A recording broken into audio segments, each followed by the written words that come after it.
5 aprile, 78° anniversario della liberazione nazionale. La bandiera!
Buongiorno, giornata importante anche oggi, giornata di discussione su questa giornata incredibile, importantissima.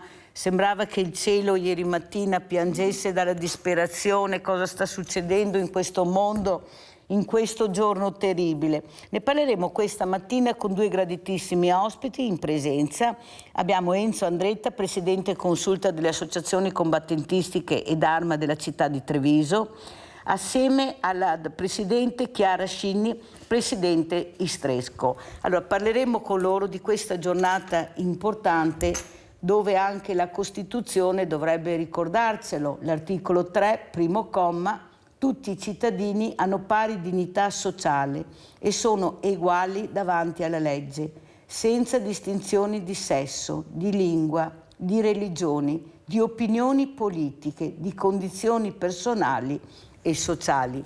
Questo è anche un articolo molto importante. Io vorrei sentire e capire da casa se qualcuno conosce questo articolo 3, questo primo comma della Costituzione, che è la storia della libertà dell'uomo. Ecco, io aprirei proprio subito con la professoressa Scinni. Cosa ne pensa? Quanto importante è leggere la Costituzione, conoscerla? Sì, la Costituzione che è nata dalla Resistenza. Se non ci fosse stata la Resistenza, se non ci fosse stato questo riscatto da parte degli italiani combattendo con una resistenza armata o con una resistenza invece non armata, ma che c'è stata, non saremmo arrivati a questa Costituzione. E quindi dire che l'Italia si basa, è nata come diceva Calamandrei, non è vero, se vogliamo anche leggere proprio le parole che ieri il Presidente della Repubblica ha iniziato il suo discorso: se volete andare in pellegrinaggio nel luogo dove è nata la nostra Costituzione, andate sulle montagne dove caddero i partigiani, nelle carceri dove furono imprigionati, nei campi dove furono impiccati, dovunque è morto un italiano per riscattare la libertà e la dignità. Andate lì, o giovani, col pensiero, perché lì è nata la nostra Costituzione. Ecco, a me sembra che questo richiamo di quello che ha scritto Calamandrei, ripreso dal nostro Presidente, ecco, dà tutta la visione di quello che la nostra Costituzione ha recepito. È una Costituzione antifascista, non è vero, e quindi questo articolo, l'articolo 3, penso che sia quello che tutti abbiamo nel cuore e per il quale tutti stiamo lavorando, sia chi è impegnato nel sociale, nella formazione, non è vero, questo è un po' la nostra guida. Allora, Presidente Andretta, noi abbiamo visto questa importante cerimonia all'alzabandiera ieri a Villa Margherita, con tutte le associazioni presenti, le associazioni combattentistiche molto attente, però c'è sempre questo mio rammarico, lei conosce bene il mio rammarico, Presidente, perché questo alzabandiera dovrebbero farlo i giovani. Ecco, nel momento di una cerimonia così importante dovrebbero essere presenti, perché se sono così liberi è perché la storia ha permesso questo. Questi ragazzi uccisi a 18, a 16 anni, che sono morti per la libertà, senza seppure sapere, però ci credevano, per la patria. Ecco, cos'è la patria? Lei che rappresenta le associazioni combattentistiche. Grazie Mirella di ospitarci qui. La patria per noi è un qualcosa di molto importante, infatti abbiamo servito la patria durante il nostro servizio militare e vogliamo portare avanti questi valori importanti e se riusciamo anche a trasferirli alle giovani generazioni. Il nostro impegno è questo di poter rappresentare anche le forze armate che sono ancora in servizio, che fanno il loro dovere per mantenere la pace, per mantenere il rispetto per tutta questa gente che ancora vengono calpestati i diritti di alcune persone. E quindi noi facciamo del nostro meglio, cerchiamo di portare il nostro contributo ai giovani quando possiamo, nelle scuole, però il lavoro non è semplice, quindi lo dico sempre, noi facciamo del nostro meglio, ecco. Voi fate del vostro meglio, però i ragazzi hanno il dovere e il diritto di conoscere. Io non posso avere ospiti dei ragazzi che dicono non conosco, la scuola non me l'ha insegnato. Forse, come si parlava prima con la professoressa Scini, con la presidente Scini, è un passare il cerino, perché non vogliono responsabilità. Li abbiamo cresciuti forse in una maniera sbagliata, senza far capire, perché la famiglia è fondamentale, quali sono le radici, i veri valori della loro esistenza, il perché è successo questo, il perché abbiamo queste donne meravigliose che abbiamo ancora la fortuna di avere, nonostante siano diversamente giovani come li chiamo io, però con questo fuoco dentro che le fa andare avanti dove? Nelle scuole. Presidente, vanno nelle scuole per cercare di far capire l'importanza delle giornate, della storia, della guerra, di quello che è successo, ecco, di questo dolore immane. Io mi ricordo sempre Liliana Segre, questa meravigliosa donna, quando dice: dentro di me c'è sempre questa bambina. È dentro di me, non posso, ecco, un domani che non ci sarò più, finalmente questa bambina smetterà di soffrire, smetterà di torturarmi, perché è troppo violento il dolore che ha provato e quello che ha visto. O sbaglio, Presidente? Io mi ricordo un intervento di Tina Anselmi che è venuta io l'ho portata nella mia scuola, ecco, e quanto ha affascinato i ragazzi ad ascoltarla. Lei ha parlato di piccole cose, di dentifricio, mi ricordo ancora, delle sue corse in bicicletta, di perché si è avvicinata. Ecco, lei ha parlato di memoria, di quello che per lei è stato la sua giovinezza, che l'ha profondamente segnata. Quello che secondo me manca adesso è proprio un ritorno alla memoria, non per scaricare la responsabilità dalla scuola, però io dico che anche la famiglia dovrebbe fare, ecco, perché i nonni e qualche volta i genitori non raccontano queste cose, non danno importanza a certi avvenimenti che loro hanno vissuto e li trasmettono ai ragazzi, perché la memoria è quella che è più facile, diciamo, da colpire l'immaginario. Quindi quando noi a scuola portiamo i testimoni, sono delle lezioni veramente coinvolgenti. Ecco, perché sentir raccontare da qualcuno cosa ha vissuto permette l'immedesimazione nei ragazzi, però se non hanno un retroterra sul quale agganciare queste cose, dopo si disperde. Ecco, il peccato è proprio questo, che secondo me la scuola fa anche molto, per carità, non generalizziamo, e dopo la cosa non si ripercuote, come dice lei, poi i ragazzi non li vediamo fuori nelle cose. Allora, dov'è? Perché si interrompe questa catena? Ecco, io penso che un po' di responsabilità in questo caso ce l'abbia anche la famiglia. Si corre troppo al giorno d'oggi, si corre troppo, si vive nel presente. Si corre troppo, ma lei ha usato una parola importantissima, Presidente Scini, ha detto la memoria. Ecco, forse questi genitori non hanno la memoria e non riescono a raccontarla, perché forse abbiamo isolato quelli che dovrebbero raccontare la storia. Ecco, io vado spesse volte nelle RSA, tanto è vero che il progetto di Villa Margherita Inclusiva comprende anche l'ISRA, e vedo che abbiamo delle persone diversamente giovani, non mi piace chiamarli vecchi perché non lo sono a mio avviso, anche se il direttore Pavà mi dice che sbaglio, devo chiamarli vecchi, ma non lo farò mai. E vedo che potrebbero ancora dare tanto, perché loro, quelli che se la ricordano bene la storia, e dico guarda qua che peccato. Sì. E quando vedo questi ragazzi che entrano per fortuna in queste residenze, si abbracciano e i ragazzi poi piangono, sono sensibili. Sì. Allora dico, non è che il ragazzo non c'è il ragazzo, il problema è che dobbiamo andarlo a prendere, accompagnarlo, da solo non arriva. Allora si perde. Si perde. Allora la mia domanda è anche questa, Presidente. Non è il caso che forse andiamo a prenderli noi, questi ragazzi, come facevano una volta le vecchie maestre? La storia insegna, loro portavano i ragazzi sul Piave, la classe arrivava, la maestra insegnava. Ecco, non riesco a capire la via di mezzo. Lei apre una porta che è già spalancata nell'Istresco, perché noi portiamo i ragazzi, ecco, sul Piave, li portiamo sul Montello, li portiamo sul Grappa. Ecco, queste cose noi le condividiamo e le facciamo e abbiamo dei riscontri positivi quando si fanno.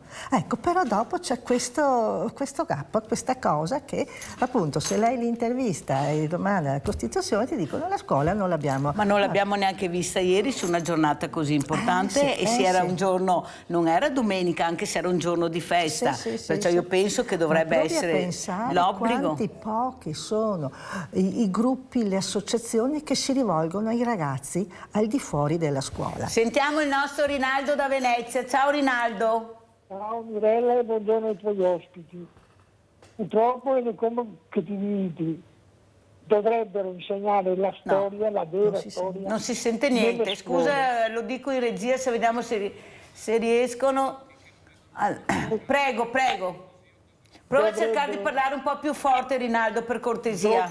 Dovrebbero insegnare la storia ai bambini nelle scuole, ma la storia vera, ormai anche i genitori di questi bambini, che ha 40 anni, 50 anni, cosa avuto qui sappia della guerra, delle sofferenze. I ragazzi, bene a loro, mi sa, nel Parlamento, dei deputati, 40 anni, 50 anni, del parlare di fascisti, di quello. Ma dove eri? Quando la gente moriva, quando che è nato, quello che è nato. La storia è quella che di 100 anni fa, le cose che già passato sta povera gente. E adesso vuoi girare la frittata, perché i morti che da liberare l'Italia, se volta intorno all'assessore, che li stati al governo, perché è una roba che dice loro facciamo, ma non voglio mai pensare di vedere una roba del genere.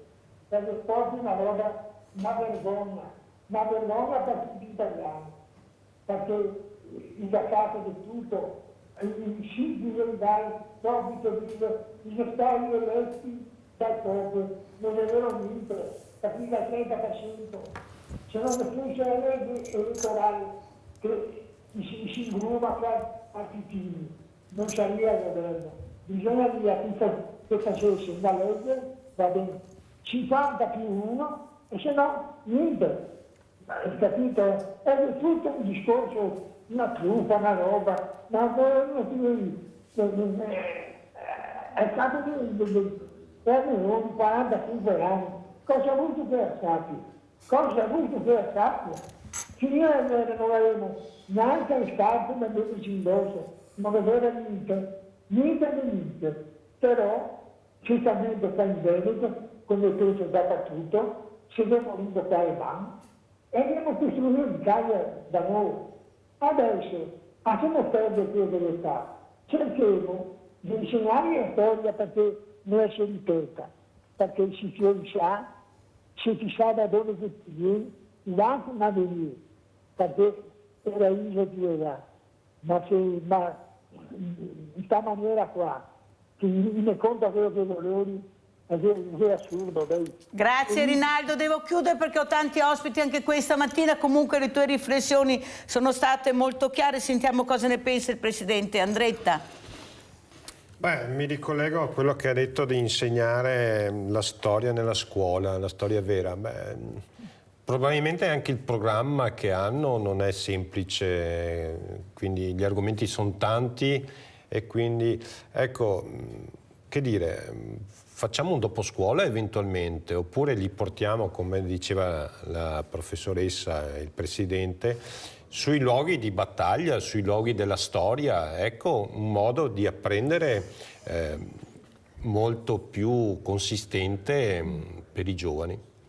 Prego Presidente. Sì, io stavo pensando, tornando al discorso che stavamo facendo prima, ecco, quando al di fuori della scuola, quali sono le agenzie formative nel territorio? Appunto, a me vengono in mente gli scout, e quindi ancora la vicinanza della Chiesa, ma quante altre associazioni ci sono? Il WWF, Italia Nostra, sono cose di nicchia. Ecco, quindi manca proprio delle agenzie formative che i ragazzi possono frequentare al di fuori perché la scuola fa la sua parte, speriamo perlomeno, ecco, ma dopo vanno in piazza, vanno a bere lo spritz. Io non voglio criminalizzare questo, però dico che anche un'amministrazione comunale o cosa dovrebbe pensare ad creare degli spazi dove i ragazzi possono continuare la loro formazione. Sa Presidente, io penso a Cesare De Stefani, che si è inventato di portare con questo autobus che ha creato, tipo un camper, a visitare le colline del Prosecco ai turisti che arrivano. Allora io mi domando se non sarebbe il caso invece di far fare dei percorsi didattici, culturali molto importanti anche ai ragazzi. Ecco, nel momento, perché è facile portarli in Francia a vedere la Tour Eiffel, a vedere i musei, poi magari non conoscono neanche Cassugana, come la mia domanda, guarda che devo andare a Cassugana, vieni con me? E dice cos'è Cassugana? Perché loro lo vedono e chiamano municipio, comune di Treviso. Non conoscono la statua, le statue, pochissimi, ce ne sono di bravissimi, niente da dire. Abbiamo delle biblioteche importanti, ma andiamo a vedere quanti la frequentano, cos'è che gli interessa. Perché qualcuno dice la scuola non mi insegna, in classe non ho sentito questo, ma io gli ho anche risposto, ci sono i libri, se ti interessa l'argomento approfondisci, vai in biblioteca, ne abbiamo di preziose e bellissime. Ecco, però questo si fa fatica. E poi cosa mettono davanti? Come diceva Andretta, la burocrazia. Ti metto davanti la burocrazia, perciò vuol dire paletti che arrivano, quando sei già al terzo foglio dici lascio perdere tutto, non faccio più niente. Prego Presidente, poi facciamo il cambio. No, prego, alla mia domanda. Allora, le biblioteche, in effetti io vedo difficile che i ragazzi vadano di loro spontanea volontà in biblioteca. Se si va in biblioteca a Treviso se ne vedono molti, ma studiano quello che loro devono studiare.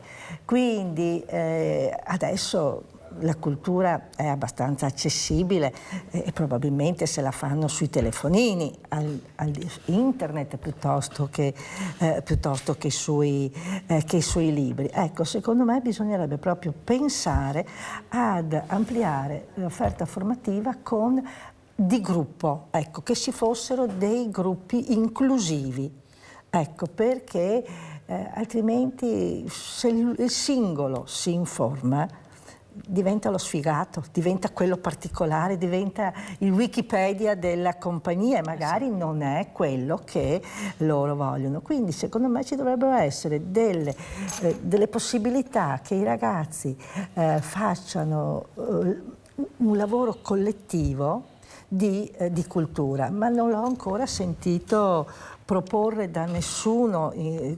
C'è un vuoto secondo me proprio sulla fascia scuole superiori. Scuole superiori, è proprio vero. Abbiamo Maria da Bovolenta, poi facciamo il cambio. Ciao Maria. Ciao Mirella e un buongiorno ai tuoi graditissimi ospiti. Niente, io volevo dire una cosa, Mirella, dell'insegnamento della storia, di tutta la storia nostra italiana. Niente, io che ho sempre anche detto, che la vera storia la sanno i diversamente giovani, quelli che hanno di più di 80 anni, che hanno 90, ho sentito su Rete Veneta una volta, una settimana dopo fa, che hanno intervistato un signore che dopo tanti anni ha trovato le figlie e quello ha una storia tutta da coso. E i professori sanno perché hanno detto, hanno sentito qua e là, ma la vera storia, Mirella, la vera storia sono dei cosi abili, come dici te, ecco.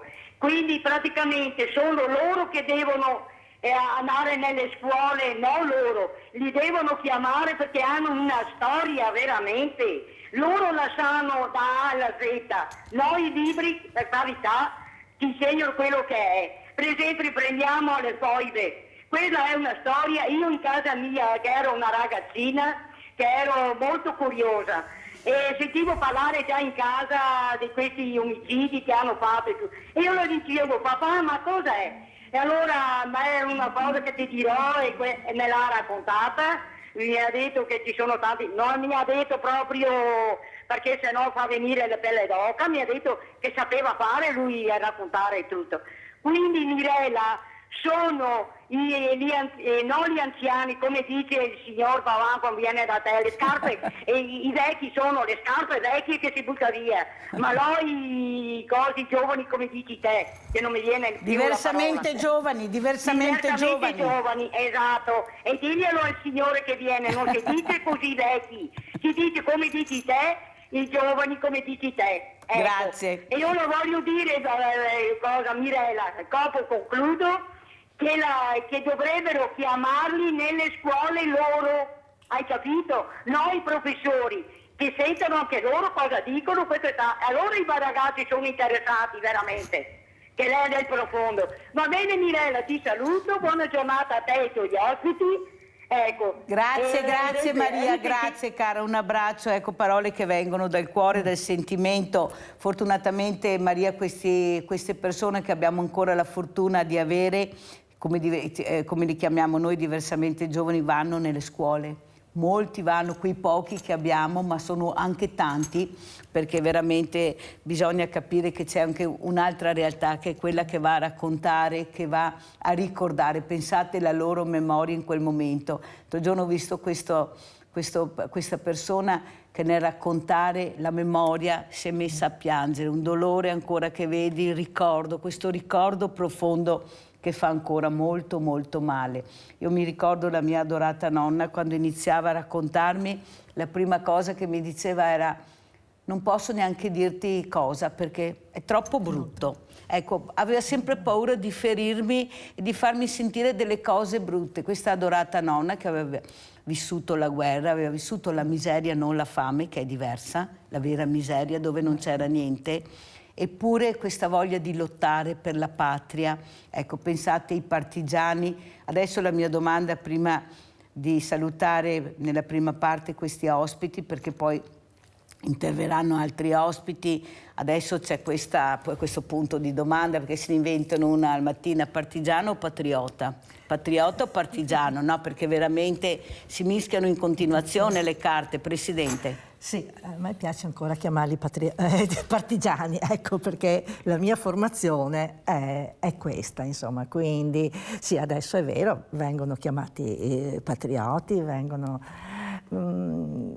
dipende che cosa si intende, ecco, cosa ci sta dietro a questa definizione, ma anche loro stessi si chiamavano qualche volta patrioti. Se noi andiamo a vedere i documenti, spesso sono citati, loro stessi si citano come patrioti. Poi invece l'eccezione più comune è diventata quella di partigiani, che poi comprende anche tante, perché le resistenze sono state tante in Europa, non solo quella italiana, insomma, e quindi si può allargare il panorama delle resistenze. Ecco, come che mi piace molto che adesso si parla si mette l'accento anche su quel tipo di resistenza che non è stata quella armata. Ecco, sembra quasi che ci dispiaccia pensare che i buoni, ecco, che i partigiani definiti come i buoni, abbiano combattuto, ma avrebbero potuto non combattere con i nazifascisti in casa, ecco, quindi perché spesso si accusano appunto i partigiani perché la resistenza qualche volta è messa sotto accusa proprio perché ha combattuto, ma non ci poteva essere una resistenza non armata. È giusto però in contempo anche guardare le altre resistenze, quelle non armate, quelle delle donne, quelle dei soldati degli IMI, ecco. È un variegato mondo. Era quello. una resistenza, Presidente, con la resilienza. Certo. Ecco, Sì. Convivevano assieme, Perfetto. Resistenza e resilienza. Italo certo. Guglielmo, ciao Italo Guglielmo.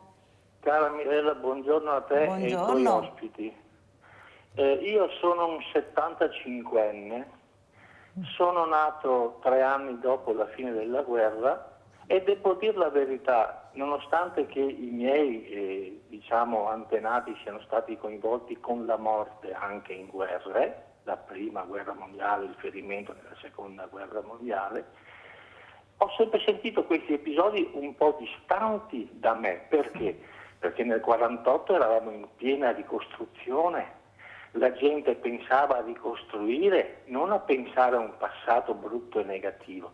Quindi io sono cresciuto nel 1948 in un'atmosfera in cui nessuno aveva voglia di pensare alle guerre, perché si pensava a ricostruire. Ora mi chiedo, un ragazzino, cosa volete che gliene importi di quello che è successo 100 anni fa? Ce la raccontiamo tra di noi?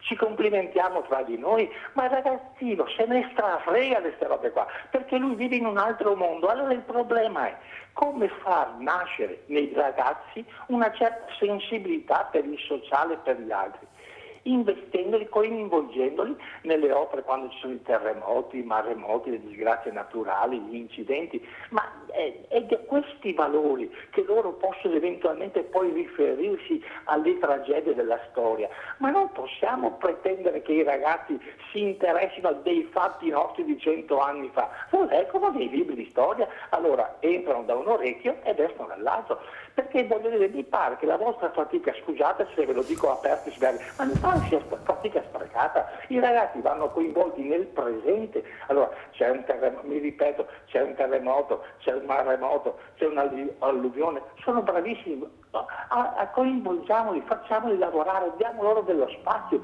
allora possono di riflesso capire cos'è stata la lotta per la ricostruzione, la fatica della ricostruzione, perché altrimenti ai ragazzi, signori, non gliene frega assolutamente niente, lo leggono nei libri, entra da un orecchio ed esce dall'altro, perché quando hanno preso il 6 storia, ai ragazzi è sufficiente, siamo fuori portata dei ragazzi, non li coinvolgiamo così, perché queste sono cose che riguardano noi, riguardano parzialmente, me sono nato nel 48, me ne frega da poco, a me si figuri a quelli che non le hanno vissute le guerre, cosa gliene frega, ma assolutamente niente, mettiamocelo in testa, perché non sono i ragazzi che sbagliano, siamo noi che sbagliamo l'approccio con loro, perché li dobbiamo, mi ripeto e poi chiudo, coinvolgere in quello che succede di brutto nel presente e dobbiamo lasciarli lavorare perché costruiscano un domani migliore. Vi saluto e vi ringrazio e mi scuso per le provocazioni. Grazie invece Italo Guglielmo per questa tua riflessione, però adesso devo cambiare gli ospiti, perciò mando la pubblicità. Ringraziamo la Presidente Chiara Scini, Presidente Istresco, il Presidente Enzo Andretta, Presidente Consulta delle Associazioni Combattentistiche ed Arma della città di Treviso, e avremo altri 2 ospiti importanti. Pubblicità.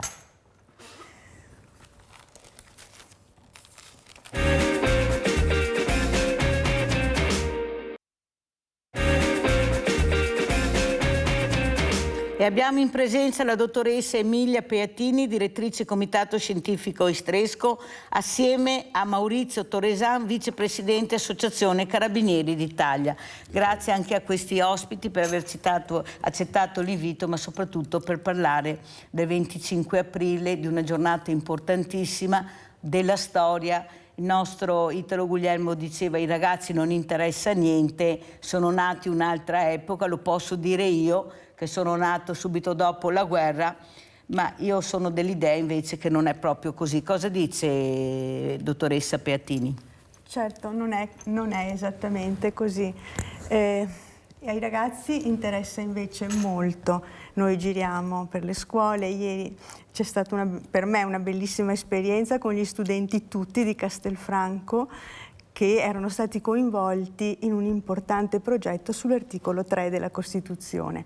Che abbiamo citato prima. Che avete citato prima, esattamente. E a questo proposito io ho fatto questa relazione introduttiva e proprio parlando dell'articolo 3 della Costituzione, che dobbiamo a alcuni punti dell'articolo 3 l'opera di alcune costituenti tipo Lina Merlin, che a proposito dell'articolo 3 è riuscita ad inserire il discorso di qualunque sesso, eccetera, che era discriminante. Prima era tutto rivolto agli uomini, invece adesso si apriva un mondo di garanzie democratiche anche per le donne, e dobbiamo a loro il fatto di, le parole sono importanti, di definire bene alcune caratteristiche importanti dei nostri articoli che hanno aperto poi al mondo che viviamo oggi, democratico, ecco, sul concetto di uguaglianza. I ragazzi erano interessatissimi, hanno fatto dei lavori stupendi. Questo succede in molte scuole, per cui io li vedo molto interessati e maturi. Poi c'è questo luogo comune che ai ragazzi non interessa. No, io non sono d'accordo su questo. Non sono d'accordo neanch'io, anzi loro direi che vogliono essere anche intrigati, ecco, è questo forse che non riusciamo a intrighiamoli con qualcosa. Io sono dell'idea che i video che adesso vedremo, che ringrazio la dottoressa Peatini di averci invitato, fanno capire molte cose. Loro devono vedere, capire anche con delle immagini, con dei racconti cosa è successo, il perché la patria, questi ragazzi che avevano la loro età, che però vivevano un altro modo, era una vita diversa, era una vita fatta di sacrificio, di poco, di niente, eppure c'era questo valore. Ecco, i valori che forse causa anche dei genitori che hanno perso per strada, perché si fa fatica a ricordare, si fa fatica anche andare a trovare i nonni. Io mi ricordo quel nonno che ha chiamato, che ha detto: mio nipote viene a trovarmi, ma si siede sul divano e accende il cellulare, tanto vale che non venga neanche a trovarmi. Eppure quante cose potrei raccontargli. È il nonno che dice questo. Forse sono anche i genitori, non tutti, perché guardate che ce ne sono veramente di bravi, e dobbiamo dirlo, mai sparare nel mucchio o fare tutto un'erba un fascio. Invece che cercano di insegnare, che capiscono l'importanza di questa fortuna che hanno immensa, che è il nonno. Il nonno, come diceva la nostra Maria, che racconta, perché ha vissuto. E quel vissuto è diverso da leggere un libro. Quel vissuto tu lo vivi in maniera diversa, è il tuo nonno che te lo racconta, oppure il nonno che vai a trovare perché la scuola ti porta nella RSA, che ti guarda, ti prende la mano, tu non conosci ma lo abbracci e ascolti le sue parole. Ecco, forse dobbiamo puntare più su questo. Abbiamo un'altra telefonata, mi sembra. Chi abbiamo in linea? Gianfranco di Gorgo. Ciao Gianfranco. Buongiorno a voi. Io ho quasi 86 anni. Sì. Ho passato un po' di guerra, ma la lasciamo perdere perché l'altro giorno, parlando proprio di guerre, di libertà, di dittatura, parlando con una mia nipote acquisita, le ho fatto una piccola domanda e ho detto: preferisci la libertà o la dittatura? Lei non ha saputo rispondermi. Siccome lei ha passato un po' è italiana, ma ha passato un po' di tempo in Romania sotto Ceausescu e mi diceva che Ceausescu non era un dittatore. Allora io ho fatto questa piccola domanda, ma ha preferito non rispondermi. Questi sono i giovani d'oggi, però si interessano di politica e molto anche, perché io ne conosco. E io ho fatto tanto sport anche, ma conosco i giovani tramite lo sport e tramite anche le amicizie che ho.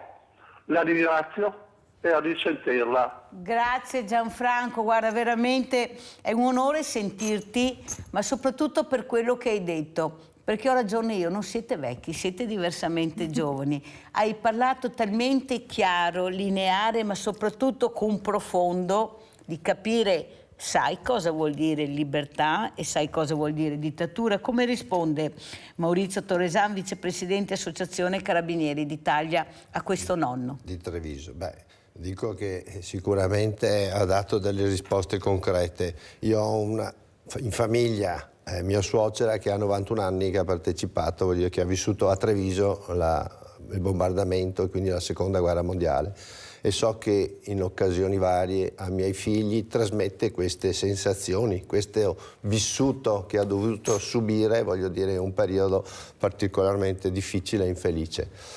Ora è chiaro che i giovani devono essere aiutati perché, come ho sentito anche prima nella trasmissione che è in corso, sono molti gli impegni che i giovani hanno nella scuola, nel dopo scuola, nell'attività sportiva, quindi dobbiamo trovare anche il tempo durante l'attività normale della scolastica di dare un aiuto concreto, perché trovare poi spazi all'infuori del pomeriggio diventa anche questo una cosa difficile. Abbiamo Vladimiro da Rovigo. Ciao Vladimiro. Ciao Mirella, buongiorno, ti do ospiti in studio. Allora, ne ho 70 anni, quindi non ho potuto vivere in diretta, diciamo così, quello che è successo nel tempo del fascismo, del nazismo e della guerra. Però ho letto, sono anche visitato a Dachau, ho letto quello che era il lager e quello che ho letto mi basta e mi avanza per tutta la vita. Ho letto nei libri di Guareschi e anche in altri testi quando che le camicie nere andava ad assalire le case del popolo, le cooperative e oltre che a uccidere e distruggere, distruggeva anche i prosciutti, i salami, cioè gli alimentari, proprio delle teste stupide, no? Ma è anche questo mi basta per capire quello che era quella gente. Penso che non serve vivere direttamente tutte le esperienze se qualcuno sa raccontarle.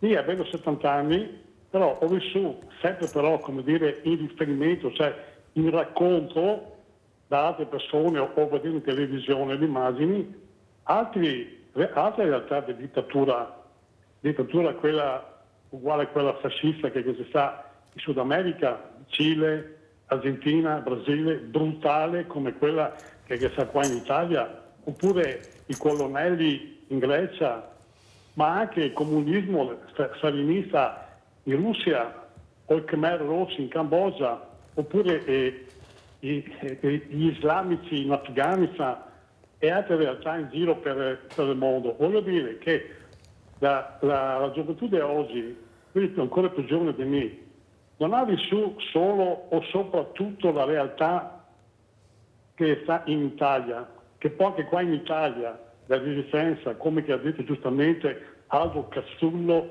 della Stampa, è iniziata l'8 settembre del 43 e finita il 25 aprile del 45, tutto quello che sta dopo è esistito, ma non è più resistenza.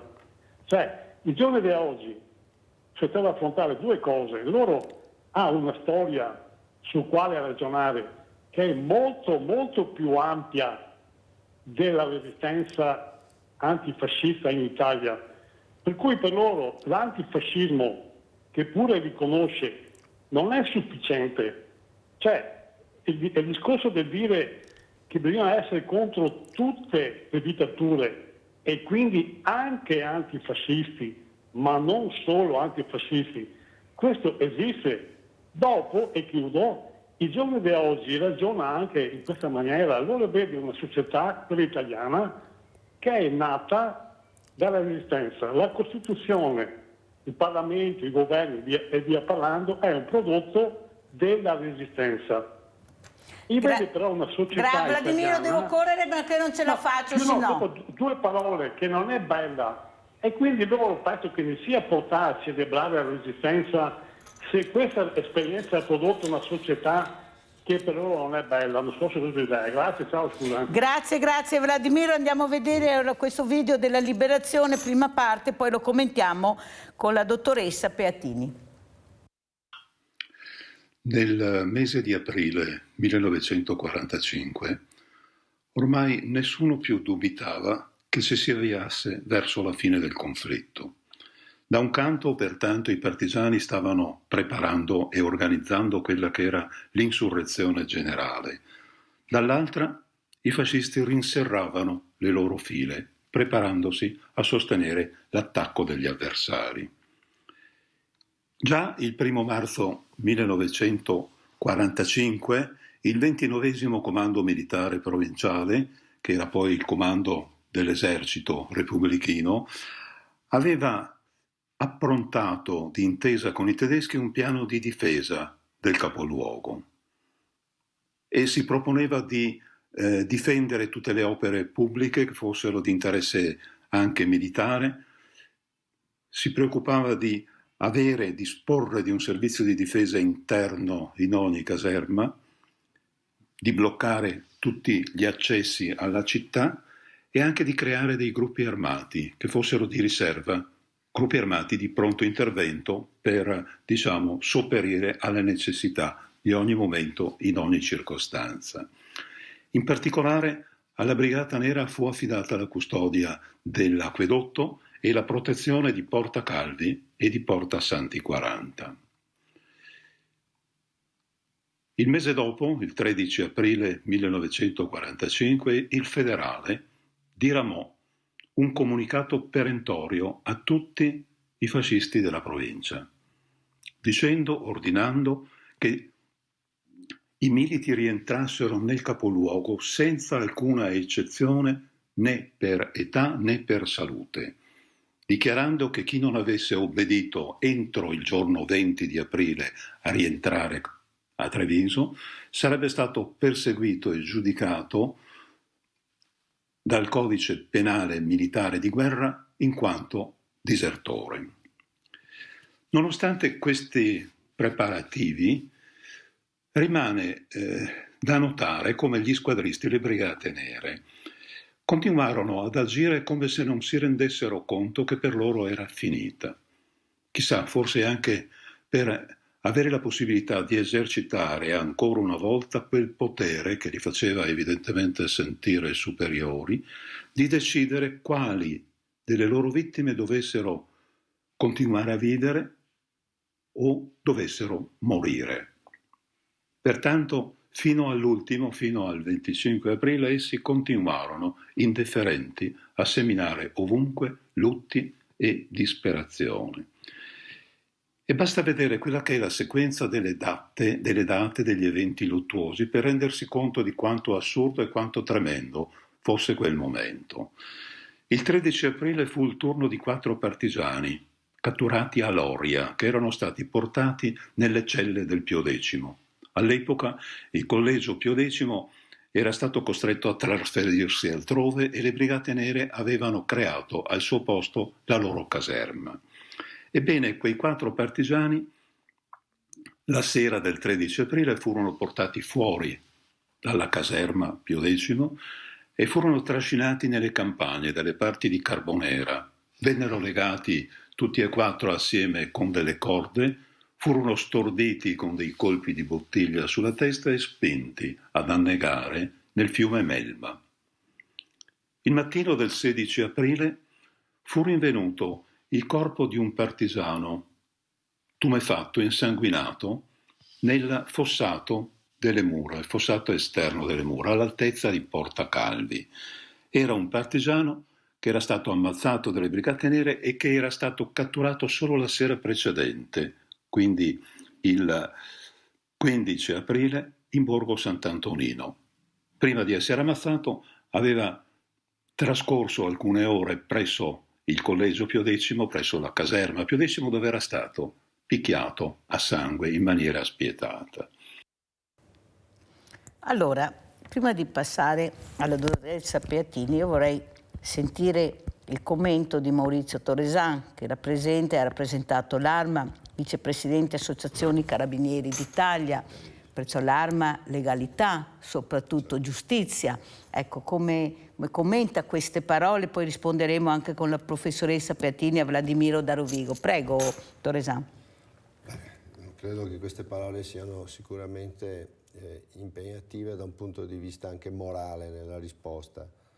La Resistenza sicuramente ha dato la possibilità, voglio dire, di combatterla e di avere poi una Costituzione che ha riportato i valori della legalità e della libertà in Italia.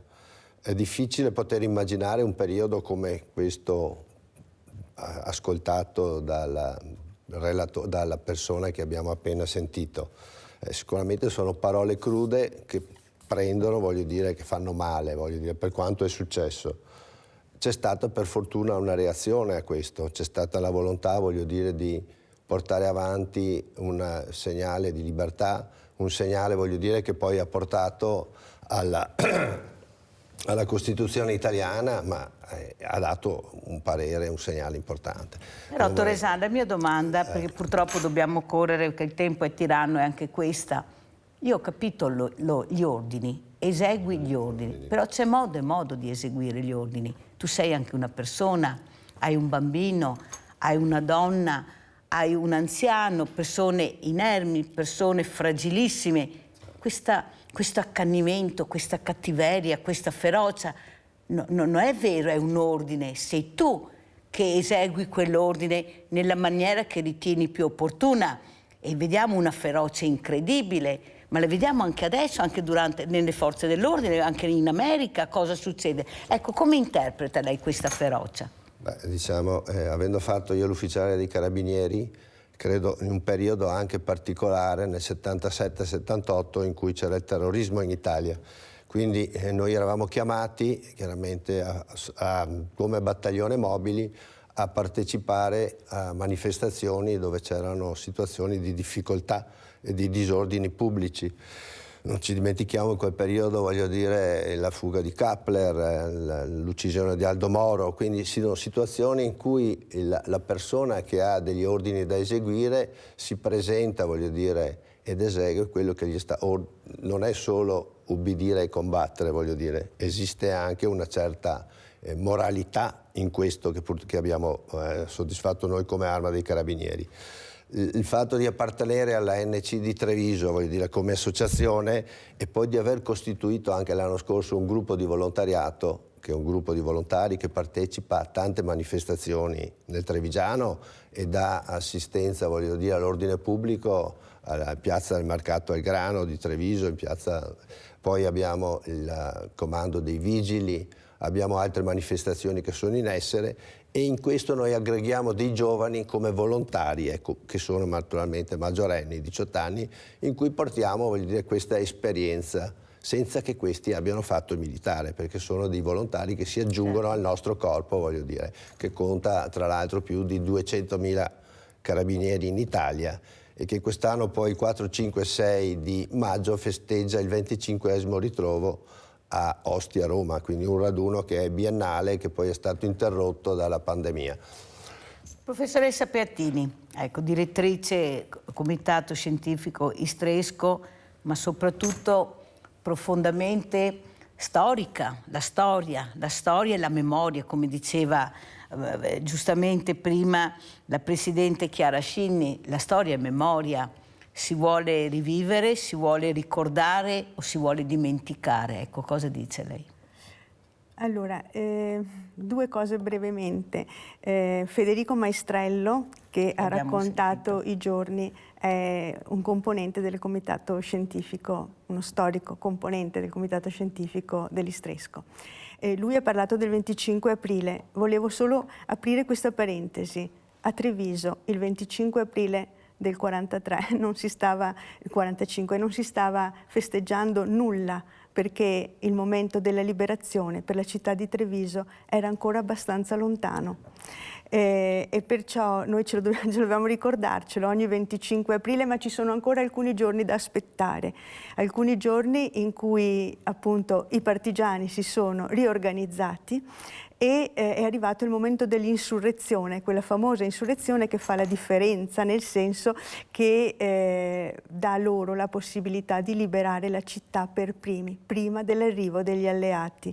E questo è un tema che, se volete un po' approfondire più avanti, è molto importante, perché risponde anche al sentimento comune di oggi. Dice ma tanto cosa hanno fatto i partigiani? Sarebbero arrivati gli alleati. Invece era molto importante per l'Italia, per le condizioni poi future della pace, per motivi sia politici che organizzativi, far trovare una città liberata e già in qualche modo organizzata dal Comitato di Liberazione Nazionale. All'arrivo poi sono arrivati gli americani a Treviso, ma il giorno 30. Insomma, Treviso era nella disperazione il 25, sulle macerie del famoso bombardamento di cui abbiamo già parlato, con molta gente che si era allontanata dalla città, una città deserta e molto impaurita. È bene che ce lo ricordiamo. E ha fatto bene a ricordarlo. E a proposito, la risposta che avrei voluto dare al Signore, all'ultimo Signore che ha parlato dei ricordi, della memoria. Intanto sarebbe molto interessante vedere come si forma dentro di noi la memoria, ma non scindiamo la storia dalla memoria. La storiografia si occupa, cioè utilizza come uno strumento, come la fonte d'archivio, anche la memoria, cioè quella che noi chiamiamo la storia orale, che ha un posto molto importante nella ricerca storica. Oltre a creare quel rapporto anche emotivo molto importante tra chi ascolta o interroga e chi invece parla dell'esperienza che ha avuto. Questo si cerca di farlo. E a proposito, perciò i ricordi, la memoria, viene assunta come una fonte, magari poi criticamente, come ogni fonte criticamente letta, ma però è importante. Ecco. La fermo perché abbiamo Sebastiano da Abano, se no mi cade la linea e poi si arrabbiano, perciò diamo la parola a Sebastiano da Abano, poi continuiamo. Buongiorno signora Mirella, lei e i suoi ospiti. Buongiorno. Io ho visto purtroppo l'altro ieri vicino a un paese di Vicenza dove c'è stato un conflitto a fuoco. Naturalmente c'era stato un uomo che ha minacciato un carabiniere intervenuto, gli ha tolto l'arma a questo carabiniere e naturalmente che cosa è successo? Questo di qua ha sparato a un poliziotto della polizia locale, purtroppo ferendolo. L'altro carabiniere che cosa ha fatto? È intervenuto giustamente, ha sparato a questo uomo ed è stato ucciso. Poi io dico, e questo purtroppo, questo carabiniere è stato indagato per omicidio colposo. Ma io dico, ma come mai questi carabinieri, poliziotti, forze dell'ordine non devono essere tutelati? Ma perché devono indagare a uno che ha ucciso per quale motivo? Ha ucciso perché c'era un signore con un'arma che aveva ucciso un carabiniere, che aveva ferito uno della polizia locale. Queste forze dell'ordine devono essere tutelate, non indagate. Cioè, perché noi abbiamo, per fortuna abbiamo delle forze dell'ordine che sono speciali in Italia, ce li invidiano tutti, perché abbiamo delle forze dell'ordine che non è che sparano come fanno in America così facilmente, sparano proprio quando non è, cioè, proprio è molto chiaro. Devo chiudere, scusami, ma guarda Sebastiano, devo fare proprio una maratona questa mattina incredibile. Comunque molto chiaro, ti risponderà subito Maurizio Torresan, vicepresidente Associazione Carabinieri d'Italia. Prego Torresan. Certo, ma credo che porti alla luce, voglio dire, un fatto che è proprio capitato 2 giorni fa. Allora abbiamo 2 situazioni dove in America abbiamo visto che purtroppo c'è stata nei confronti, voglio dire, di diverse persone un modo di interpretare da parte della polizia troppo pesante e che ha causato la morte, voglio dire, di diverse persone. E qui abbiamo avuto, voglio dire, diverse critiche ed è giusto che siano così. In Italia probabilmente invece abbiamo una situazione in cui le forze dell'ordine che sono più attente, voglio dire, a quello che è la vita, a quello che è l'attenzione verso le persone, qualche volta vengono accusate, come in questo caso, di essere per omicidio colposo. Allora, l'intervento che ha fatto uno dei carabinieri di poter diciamo fermare questa persona con il taser non ha avuto buon successo ed è stato poi chiaramente sottratta la pistola e ha potuto purtroppo sparare e ha ferito gravemente un vigile che era intervenuto. L'altro carabiniere ha sparato. Credo che in questo caso esistono proprio i criteri della legittima difesa. Non poteva, voglio dire, far altro, questo è evidente. Ecco, in questo caso il magistrato dà omicidio colposo in senso lato, voglio dire, che poi sicuramente verrà assolto. Però la giustizia in questo caso in Italia effettivamente sembra che in questi anni si sia troppo adoperata nei confronti dei tutori dell'ordine, che forse si sentono in difficoltà quando devono intervenire in maniera più pesante. Non siamo in America, non siamo nel Far West americano, dove purtroppo dopo abbiamo visto tutte queste situazioni. E siamo anche in Italia dove non c'è la certezza della pena. Mi dispiace dirlo, ma purtroppo continuiamo a parlare, però la certezza della pena non ce l'abbiamo. Allora io ringrazio tantissimo Maurizio Torresan, vicepresidente Associazione Carabinieri di Treviso, mi dice di aggiungere a quello che mi hanno scritto. Grazie Torresan, mentre la professoressa Peatini rimane con noi. Pubblicità.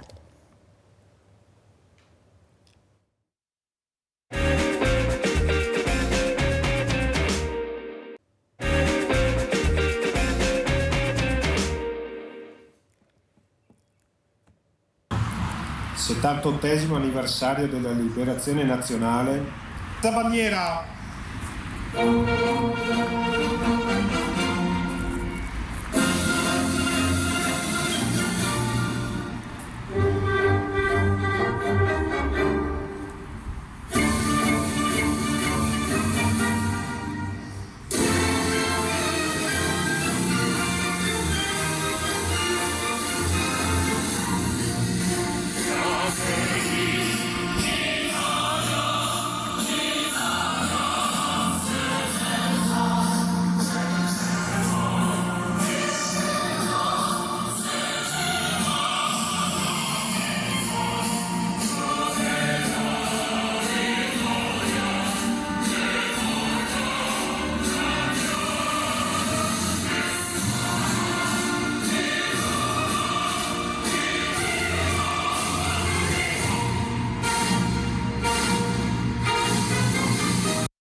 E abbiamo in linea Lino da Conegliano, se non mi cade la linea, e poi presento altri due ospiti, prego. Ciao Lino. Pronto? Lino? No. Lino? Niente, non mi sente. Allora presento subito il dottor Sergio Tazza, storico. Grazie dottor Tazza di essere qui con noi. Abbiamo anche in collegamento da Mogliano Veneto il professor Daniele Ceschin. Grazie professor Ceschin, un altro storico, grazie anche a lei di aver accettato l'invito. Ed è rimasta con noi la dottoressa Emilia Peatini, direttrice Comitato Scientifico Istresco. Allora, questo inno, dottor Tazze, questa libertà, questa informazione, ecco, la divulgazione, cosa sta succedendo? Giustamente la dottoressa Peatini spiegava, Treviso non era ancora libera, non si doveva festeggiare, eppure molti non lo sanno, per fortuna che l'ha detto, perché quante cose riusciamo a capire anche sentendo parlare, invitando questi importanti ospiti. Prego, dottor Tazze. Infatti Treviso fu liberata il 29 aprile e quindi si stava ancora combattendo. Il Comitato di Liberazione Nazionale era riunito nella canonica di Villorba e poi si avvicinò poco alla volta e prese non dico d'assalto, ma occupò la prefettura il 29, quando arrivarono anche le prime avanguardie da Mogliano e da Porta Santi 40 degli americani, e fu insediato primo prefetto della Liberazione l'avvocato Ramanzini. L'avvocato Ramanzini, e poi accadde quello che accadde. Prima ho ascoltato con molto piacere Lino Di Mameli, perché i partigiani si chiamano patrioti, e quando ci fu una delle prime riunioni per organizzare la resistenza, che fu nella canonica di Bavaria di Nervesa del Montello il 7 ottobre 1943, non si parlava di partigianato, si parlava di forze armate della patria, che si discusse molto. Fu una riunione diciamo bipartitica, nel senso che c'erano i rappresentanti dei partiti, c'era Toto Tessari, l'illustre repubblicano, poi c'era Guido Bergamo, altrettanto importante, medaglia pluridecorato durante la Prima Guerra Mondiale ed ex deputato repubblicano. Per i cristiano-sociali c'era Corradino Italico Cappellotto, anziano deputato del Partito Popolare, il tenente di fanteria Zaro, il socialista Giovanni Giavi, e poi i comunisti Dal Pozzo, Geromin e Perini, il democristiano Bruno Marton e Leopoldo Ramanzini, che poi divenne il primo prefetto della Liberazione. E per i militari, ecco, la parte militare, patriottica, diciamo, quella più formale, quella con le stellette, c'era il capitano di fregata Jerzy Kulczyński, Sassi, era di origine polacca, che poi fu fucilato a Fossoli di Carpi, il tenente colonnello degli Alpini Angelo Cicci Zancanaro, nome di battaglia Cicci, anch'egli ardito, pluridecorato della Prima Guerra Mondiale, quindi un patriota vero. Poi c'era il maggiore Edoardo Piarotti, il tenente colonnello Silvio Premuda, che mise in piedi la brigata autonoma Fratelli d'Italia e fu assassinato in uno scontro fratricida nell'agosto del 1948 da una banda di cui è meglio tacere, perché non fu uno dei migliori capitoli della resistenza trevigiana ed italiana. Direi io meglio non ricordare, invece bisognerebbe ricordare anche questi fatti spiacevoli, perché è là il problema. Bisogna raccontare quella che è successa, quella realtà. Io ho scritto il libro che è ancora a manoscritto, non trovo editore. Allora fermo un secondo, perché dobbiamo andare a vedere anche questo secondo video che ha portato la dottoressa Peattini, e poi lo commentiamo anche con Daniele Ceschin, col professor Daniele Ceschin. Andiamo a vedere il secondo video.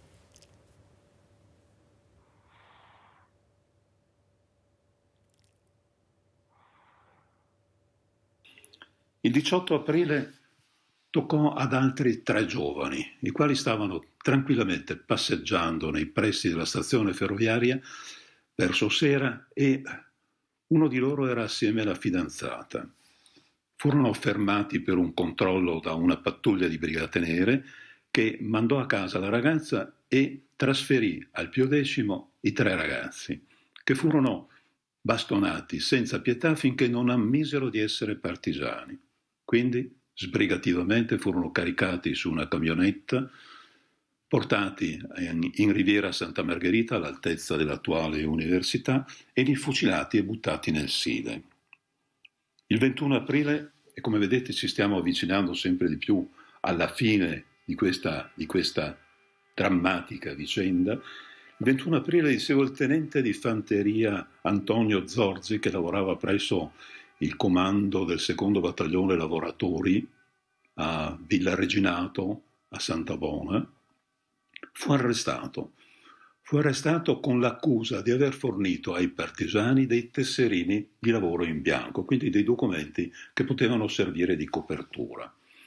Fu portato anch'egli al Pio X e venne messo in ginocchio tra 2 brande con le braccia legate alle strutture metalliche, e 6 squadristi si alternarono nel picchiarlo e bastonarlo per ore, per cercare di fargli confessare quali fossero i suoi contatti con i partigiani. Zorzi non parlò, però a furia di bastonate a un certo punto si accasciò senza vita. E arriviamo agli ultimi 2 giorni, il 24-25 aprile, 2 rastrellamenti consecutivi. Il 24 aprile il rastrellamento fu condotto nella zona tra Quinto e Santa Cristina di Quinto, Morgano. Era diretto da un ex partigiano, un traditore, Lince, che era passato nelle file delle Brigate Nere e, perseguitando i suoi ex compagni di lotta, aveva fatto carriera nelle file degli squadristi, diventando tenente. Ebbene, quel giorno le Brigate Nere catturarono dei giovani in casa oppure mentre erano intenti a lavorare nei campi e li seviziarono e li picchiarono tutti senza pietà. Dopodiché 3 di loro vennero, uno dopo l'altro, vennero falciati a colpi di mitra. Il 25 aprile ci fu l'ultimo rastrellamento della Brigata Nera. A questa operazione parteciparono anche le SS tedesche. Era giunta notizia che c'era un movimento di squadre partigiane nella zona di Saint-Bouguet di Preganziol. Pertanto andarono a rastrellare. Ne seguirono degli scontri e 3 partigiani persero la vita in un combattimento. Uno di loro aveva solo 15 anni. Altri 2 furono catturati, furono portati in un sentiero laterale e abbattuti a colpi di moschetto lungo una siepe. Allora, prima di sentire il professor Daniele Ceschin, abbiamo in linea Antonio da Padova, se no mi cade la linea. Prego Antonio, veloce mi raccomando. Buongiorno Mirella. Buongiorno. E buongiorno anche agli ospiti. Allora, io ieri ho notato che c'è tutte queste feste per la liberazione, ma non mi sembra che l'Italia sia un paese libero. Vado a guardare su internet e l'Italia è occupata da 113 basi americane. Vi dico una cosa, con 113 basi americane in Italia, se tu vuoi avere un governo abbastanza un po' liberista, un po' neutrale, non puoi. Praticamente mi sono accorto, noi siamo una parte degli americani, praticamente siamo una frazione americana. Perché dico questo? Abbiamo la Meloni. Io mi ricordo che la Meloni, quando era all'opposizione, quanti mi diceva contro la NATO, contro le sanzioni, mi diceva e io l'ho anche votata. Ma cosa è successo alla Meloni? È andata a Roma, gli hanno fatto qualche lavaggio, l'hanno minacciata. Per quale motivo? Che adesso siamo in prima fila contro la Russia. Io che voglio dire è che io voglio essere libero, ma libero è già 80 anni che sta guerra è finita e non è certo colpa mia se sta guerra qua è iniziata, porco cane. Perché devo ancora oggi subire le conseguenze? Fuori gli americani dall'Italia. Vogliamo essere liberi. Io il 25 aprile lo festeggiavo per quando ero piccolo, chiaramente, ma guardo adesso come i telegiornali sono tutti servizievoli degli americani. Questo qua le arriva in Europa, disastro. Adesso noi siamo qua in guerra contro la Russia. Ma vedete conto la libertà? Ma dov'è la libertà? Che noi siamo una parte, siamo una costola degli americani. E questa sarebbe libertà. Questa per me è semi-libertà. Scusate l'espressione, buongiorno e grazie. Abbiamo sentito anche Antonio che salutiamo. Prego, professor Ceschin. Buongiorno Mirella e buongiorno agli ospiti in studio.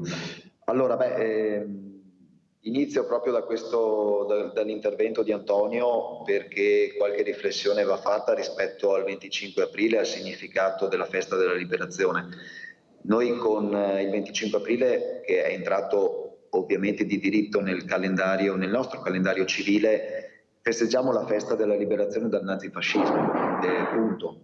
Non parliamo di attualità, non voglio entrare nelle questioni politiche, se ne è parlato anche troppo nei giorni scorsi, però il tema del 25 aprile è centrale soprattutto per ricordare come l'Italia è riuscita, gli italiani sono riusciti a liberarsi anche con il contributo di migliaia di persone che hanno in qualche modo ritenuto giusto essere da una parte e non dall'altra. Dobbiamo ricordare il 25 aprile come un momento di festa. Abbiamo detto che comunque per alcuni territori, come ad esempio il territorio veneto, questa data della liberazione avviene qualche giorno dopo, e il 25 aprile noi ricordiamo e lo dobbiamo ricordare ogni anno come un grande momento di unità nazionale, perché c'è stato un momento in cui alcune persone hanno scelto la parte giusta, e questo è significativo. E qui un collegamento con il dibattito che c'è stato a livello nazionale in questi giorni va fatto. C'è un collegamento chiaro con la nostra Costituzione. Se non ci fosse stata la Resistenza, se non ci fosse stato il Movimento di Liberazione, se non ci fosse stato il 25 aprile, noi non avremmo avuto la sovranità necessaria per scrivere da soli la nostra Costituzione. Ricordiamo... Mi scusi se la interrompo. Adesso abbiamo la destra al governo, destra-destra. C'è una destra che ha il coraggio di pronunciare la parola antifascista e c'è una destra che non la vuole assolutamente pronunciare. Eppure questa destra sta governando assieme. Bene o male hanno vinto le elezioni, però ci sono queste due realtà che noi sentiamo. Perché fa così paura una certa destra pronunciare la parola antifascista? Io non so dare una risposta. Io ho letto le dichiarazioni dei giorni scorsi delle due destre che sono al governo. Io vedo molto un gioco delle parti. Adesso c'è il governo Giorgia Meloni, quindi una destra-destra, e però vedo una sorta di teatrino, nel senso che sia Salvini che Berlusconi hanno fatto delle dichiarazioni nei giorni scorsi che non avevamo sentito negli anni precedenti. È un gioco delle parti che ci sta, tutti facciamo in qualche modo politica e sappiamo come funzionano questi meccanismi. Oggi noi non possiamo non dirci antifascisti, anche a distanza, anche quelli che fanno parte della mia generazione, anche le persone che sono nate dopo la guerra, che sono nate negli anni 70, anni 80, anche coloro che sono nati, i cosiddetti millennials. Noi non possiamo non considerarci antifascisti, perché nasciamo proprio, è nel nostro DNA, è nella nostra Costituzione. Prima dicevo il collegamento tra antifascismo e Costituzione, c'è come noi dimentichiamo di essere stati tra i paesi che hanno perso la Seconda Guerra Mondiale. Noi l'abbiamo persa, ma grazie all'armistizio, grazie al movimento di liberazione, grazie a migliaia di partigiani che sono morti per la nostra libertà, noi abbiamo detto, come dicevo, siamo riusciti, come dicevo prima, a scrivere la nostra Costituzione da soli, senza essere teleguidati da qualcun altro. Non dimentichiamo nel 1947 che cos'era la Germania. La Germania era uno stato praticamente occupato da 4 eserciti alleati, quello americano, quello inglese, quello francese e l'armata russa e quella sovietica. Non dimentichiamo che la Costituzione giapponese è stata scritta da 2 ufficiali americani sopra una portaerei. Noi siamo stati in grado, attraverso la liberazione, attraverso il 2 giugno del 1946, non solo a scegliere tra la monarchia e la Repubblica, abbiamo scelto la Repubblica, ma anche a votare un'assemblea costituente fatta di 560, composta da 560 deputati, poche le donne, erano solo 21, che appartenevano a tutti i partiti politici. È vero, la destra non c'era, la destra in quel momento era fuori dall'arco costituzionale, ed è proprio per questo forse che oggi anche una destra ad 80 anni di distanza fa fatica a riconoscersi in quei valori e in quelle memorie. Noi siamo riusciti a partire dal 1946, attraverso la Costituente, a scrivere la Costituzione. Questo è il fiore più prezioso, non sto dicendo cose retoriche, è questo il fiore più prezioso che noi dobbiamo conservare di quella stagione. Professoressa Piattini, come commenta? Io sono perfettamente d'accordo con Daniele Ceschin.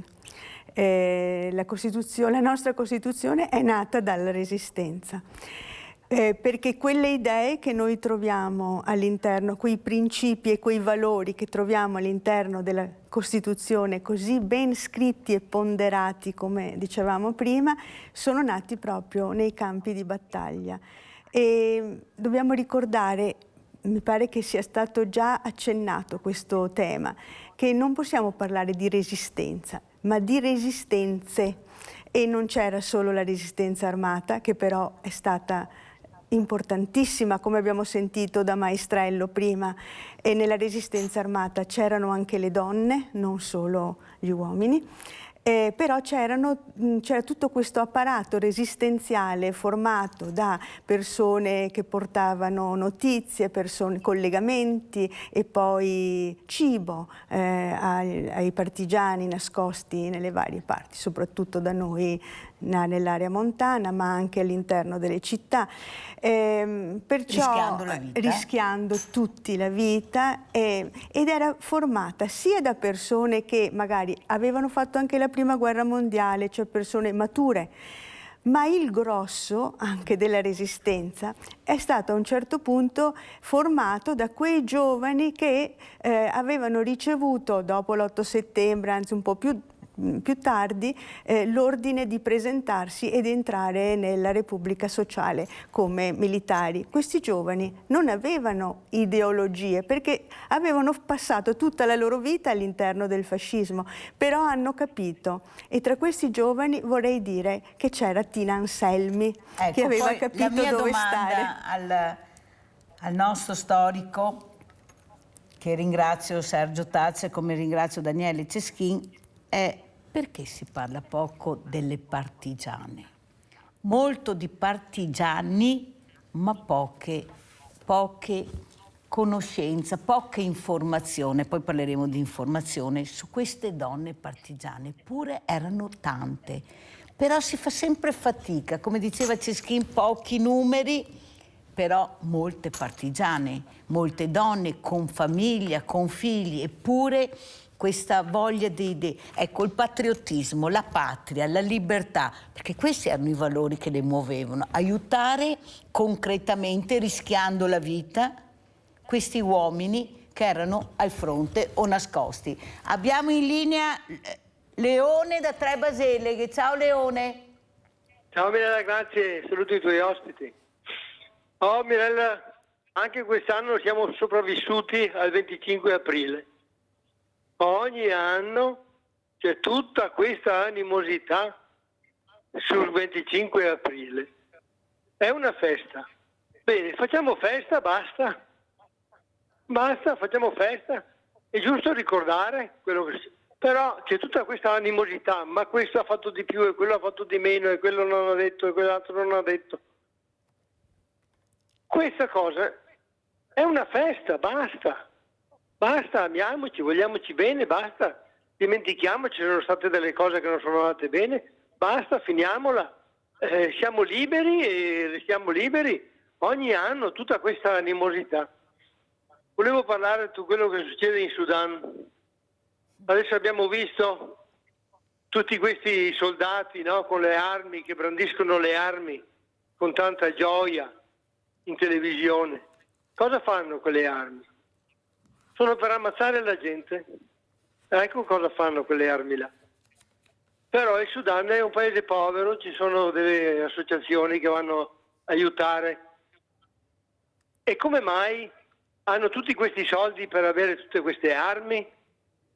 E come mai nessuno dice niente? Com'è possibile che una guerra scoppia fra loro, una roba civile, è una guerra civile? Dove sono queste armi? Con quali soldi le hanno comprate queste armi? E poi tutte queste associazioni che vanno lì ad aiutare, Save the Children, Medici Senza Frontiere, tutti. Ma questi qua, che stanno lì a lavorare per queste, non hanno mai pensato di dire qualche cosa. a stare lì a guardare e basta, a vedere che la gente invece di spendere i soldi per il benessere lo spendono per le armi continuamente, sempre. Ma no, basta con queste armi, basta. Ciao Mirella, grazie. Abbiamo sentito, grazie a Leone da Trebasele. Prego, dottor Tazzer. Sì, volevo aggiungere a quanto di molto importante ha detto l'amico Daniele Ceschin, che non bisogna dimenticare il Corpo Italiano di Liberazione che venne su con gli alleati, era l'esercito, il Regio Esercito, quello che rimaneva del Regio Esercito. Riguardo alle donne non c'è soltanto Tina Anselmi. Tina Anselmi è il personaggio principale perché poi è diventata la prima ministra donna italiana, ma ricordo per esempio la staffetta partigiana Francesca Meneghin, io me ne sono appuntate alcune. Giovanna Faè, la sorella di Don Faè, che era il parroco di Montaner, Don Galera lo chiamavano, e fu quello che spinse Pagnocca a dare vita alle prime formazioni partigiane che poi diventarono il gruppo Brigate Vittorio Veneto che combatté sul Cansiglio, e poi Rina Lorenzon che era insegnante a Montanier, Leda Zalini, Sofia Gobbo, l'infermiera partigiana Silvia De Faveri, Dirce, che durante il rastrellamento riuscì a nascondere i feriti che non potevano essere sfiltrati settembre 1944 dal Cansiglio che veniva attaccato dalle forze nazifasciste. E poi Tecla Panizzon, questa staffetta partigiana che proprio i giorni della liberazione, quelli più violenti, prese una topolino e rincorse una colonna fermandola e facendo scendere gli ostaggi che erano stati presi dai nazifascisti che erano in ritirata. Poi ricordo Tina Dall'Armi che è morta proprio quest'anno, la pittrice Gina Roma di Oderzo che era la moglie di Sergio Martin del CLN o Pitergino, e poi Norris Guizzo, Carmen, sulla quale è stato scritto questo bellissimo libro. Bravissima, ecco. La dottoressa Peatini ha portato, vedete che ci siamo, c'erano le donne, come che c'erano, finalmente poi, se ne parla di e poi per esempio Cora Bellio, che era una staffetta partigiana a Mogliano, che poi è diventata anche sindaco della città di Mogliano. Dottor Tazza, poi sentiremo anche la dottoressa Peatini che poi darà il posto alla Presidente. Perché non c'era questa informazione sulla figura della donna? Ecco, sempre l'uomo, il partigiano, ce n'è voluto di tempo. Ecco, questa rivoluzione femminile direi che ha portato alla luce anche questi nomi veramente importanti. Percentualmente erano minoritarie rispetto alla componente maschile, e c'era anche questa idea che le donne non potessero combattere con le armi, come per esempio adesso c'è in Israele. Le donne hanno gli stessi diritti, gli stessi doveri dei maschietti, quindi fanno parte dell'esercito israeliano. A quel tempo la donna era ancora protetta, tant'è vero, per avere la eguaglianza della donna con l'uomo si dovette attendere la Costituzione repubblicana. Protetta era succube, avevo visto di questa figura sempre maschile che ancora oggi purtroppo... Siamo perfettamente Sentiamo d'accordo. Anche la dottoressa Peatini cosa dice, queste donne finalmente. Queste donne. Carmen. Ne ha fatto cenno prima il professor Ceschin. Nella Costituente erano 21 contro più di 500 uomini. Scontavano quella storia delle donne che era iniziata nel 1800, della rivendicazione dei diritti, ma non in Italia, a livello europeo e in alcuni altri stati mondiali, e da noi era stata bloccata dagli anni del fascismo, per cui c'è stato questo ingresso poi nella Costituente importantissimo, perché le donne hanno portato la loro esperienza resistenziale e anche tutti quegli aggiustamenti necessari per arrivare alla scrittura che abbiamo.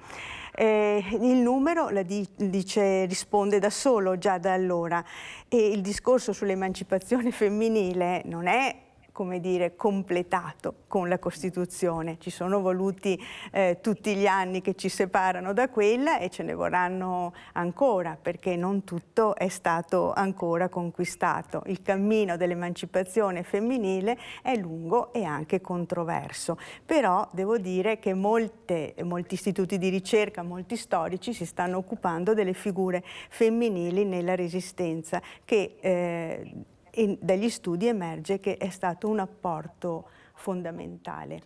Le donne delle Costituente, 21, moltissime venivano proprio dall'esperienza della Resistenza. Quelle che conosciamo, e magari ci saranno quelle che non sapremo mai i loro nomi, che hanno dato tanto in silenzio. Ecco, il silenzio che purtroppo... Sì, questo è vero. Nella mia esperienza di vita ho conosciuto 2 o 3 persone che non avrei mai immaginato, ma ho saputo poi dalle carte che facevano parte della Resistenza. E noi ringraziamo esatto. Perché è di Verona. Allora salutiamo veramente, grazie alla dottoressa Emilia Peattini, direttrice Comitato Scientifico Istresco, facciamo rientrare la Presidente Scinni, che così, prego, dottor Tazza. Io, parlando di donne, vorrei concludere questo argomento citando Elena Povoledo, che fu la staffetta Marianna, era il nome di battaglia, della Martiri del Grappa di Primo Visentin Masaccio, di cui è stata compagna di studi. È storica dell'arte e futura docente di storia del teatro, e lei a scegliere, a concordare con Arturo Martini, lo ricordiamo perché in questo tempo c'è la grande mostra al Museo Bailo di Treviso, gli aspetti artistici della statua di Palinuro, che ricorda appunto Masaccio Primo Visentin, nella sede centrale dell'Università di Padova, il Bo. Ecco, con questo ricordo io adesso sto zitto e lascio parlare la Presidente dell'Istresco. Sì, sentiamo adesso la Presidente Chiara Scinni. Donne, libertà, valori, patria. Ma le donne vengono recuperate quando servono. Questo è stato anche nella Prima Guerra Mondiale. Non è vero, gli uomini erano al fronte, le donne hanno incominciato a fare tutti quei lavori che prima non erano assolutamente destinati a loro. Finita la guerra, le donne hanno dovuto farsi da parte, per ridare il posto ai maschi. Il fascismo sicuramente non ha favorito, voleva la donna a casa, fattrice di tanti figli. La stessa cosa è successa nella Seconda Guerra Mondiale, perché anche nella Seconda Guerra Mondiale le donne hanno occupato dei posti di lavoro lasciati sguarniti dagli uomini. Finita la guerra, le donne dovevano tornare a casa per lasciare il posto di lavoro ai maschi, perché erano i padri di famiglia. Questa lunga mentalità l'Italia se la porta dietro. Ancora adesso si sta parlando di differenze salariali tra uomo e donna, e quindi fa parte purtroppo delle lunghe permanenze della mentalità Possiamo nostra. dire, Presidente Scinni, che per la donna la guerra non finisce mai? Siamo sempre in prima linea, siamo sempre al fronte per avere dei diritti che dovrebbero essere dovuti, che sono scritti nella Costituzione, che sono scritti qui, Sacra Costituzione, però ancora dobbiamo combattere per averli. Abbiamo in linea Paolo da Padova, poi sentiamo anche il professor Teschin. Ciao Paolo. Buongiorno Mirella e buongiorno a tutti voi. Niente, a me dispiace perché il 25 aprile è stato un qualcosa di straordinario. Io metterei il punto, perché poi sia la Costituzione, io sono antifascista fino alle unghie, sia la Costituzione ma anche il nostro paese è stato un po' come un'onda di mare, una volta fascista, una volta partigiano e via dicendo, ma questa è storia. Io sono un po' preoccupato di adesso perché alcune affermazioni fatte da persone che stanno all'interno del governo, le parole possono cambiare, possono essere rettificate e tutto il resto, però io vorrei capire dietro, visto che sono molti anni, una decina di anni, che si parla di pulizia etnica, si parla di razza, si parla di Allora vorrei capire se poi dietro queste parole c'è un fondamento, cioè è rimasta questa ideologia che a me preoccupa, e vorrei chiedere ai tuoi ospiti, ai vostri ospiti, che se gentilmente potrebbero dare un'indicazione su questo, cioè quello che è stato purtroppo è storia, e sarebbe il caso di essere più attenti e precisi anche nel specificare che cos'era l'ideologia di questi giovani,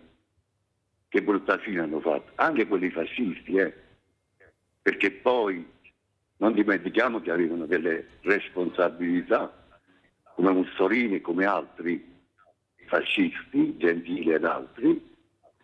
Allora oggi io mi chiedo, dietro queste parole, che possono essere persone che magari sono un po' ignoranti o magari, ma c'è qualche altra cosa?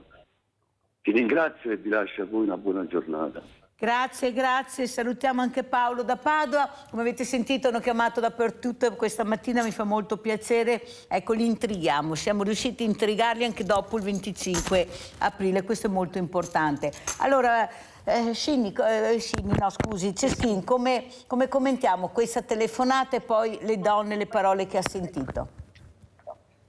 Allora, questa telefonata, l'ideologia nella resistenza. Allora, l'ideologia nella resistenza c'è, ma fino a un certo punto. Noi dobbiamo sempre ricordare l'8 settembre del 43, quando c'è l'armistizio, avviene un grande rompete le righe. Noi abbiamo sostanzialmente quasi 800.000 soldati che vengono disarmati dai tedeschi e la sera dell'8 settembre, quando c'è l'annuncio dell'armistizio, sostanzialmente questo è un grande rompete le righe per un esercito che si trova senza ordini.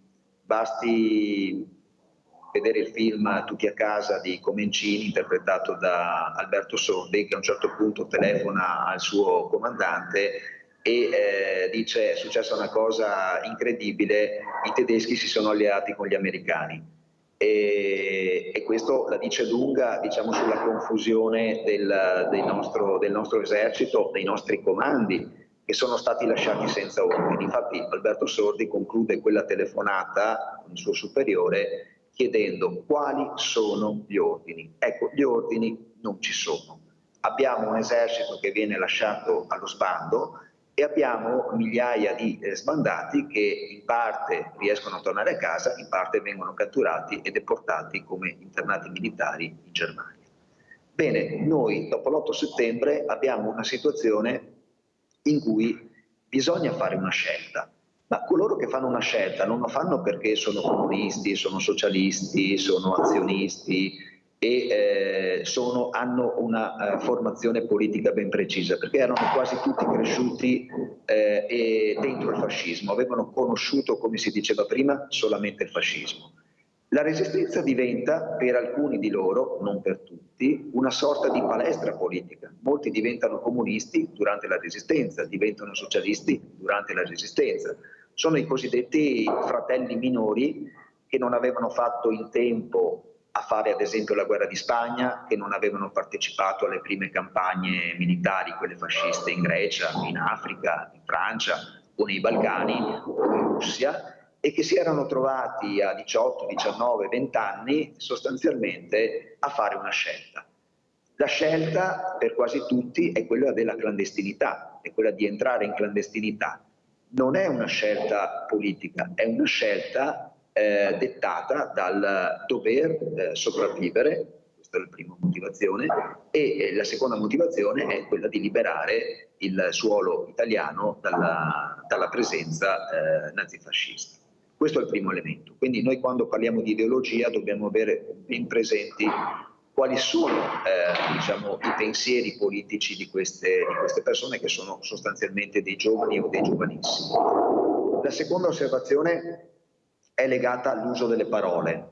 Le parole oggi sono importanti, anche perché noi rispetto a 80 anni fa abbiamo a disposizione un sacco di fonti, sono stati pubblicati moltissimi libri, sono stati anche in maniera, il dibattito sulla resistenza e sul 25 aprile, lo abbiamo visto in questi giorni, è un dibattito molto, molto acceso, e proprio perché noi dobbiamo fare molta attenzione alle parole, dobbiamo usarle in maniera corretta.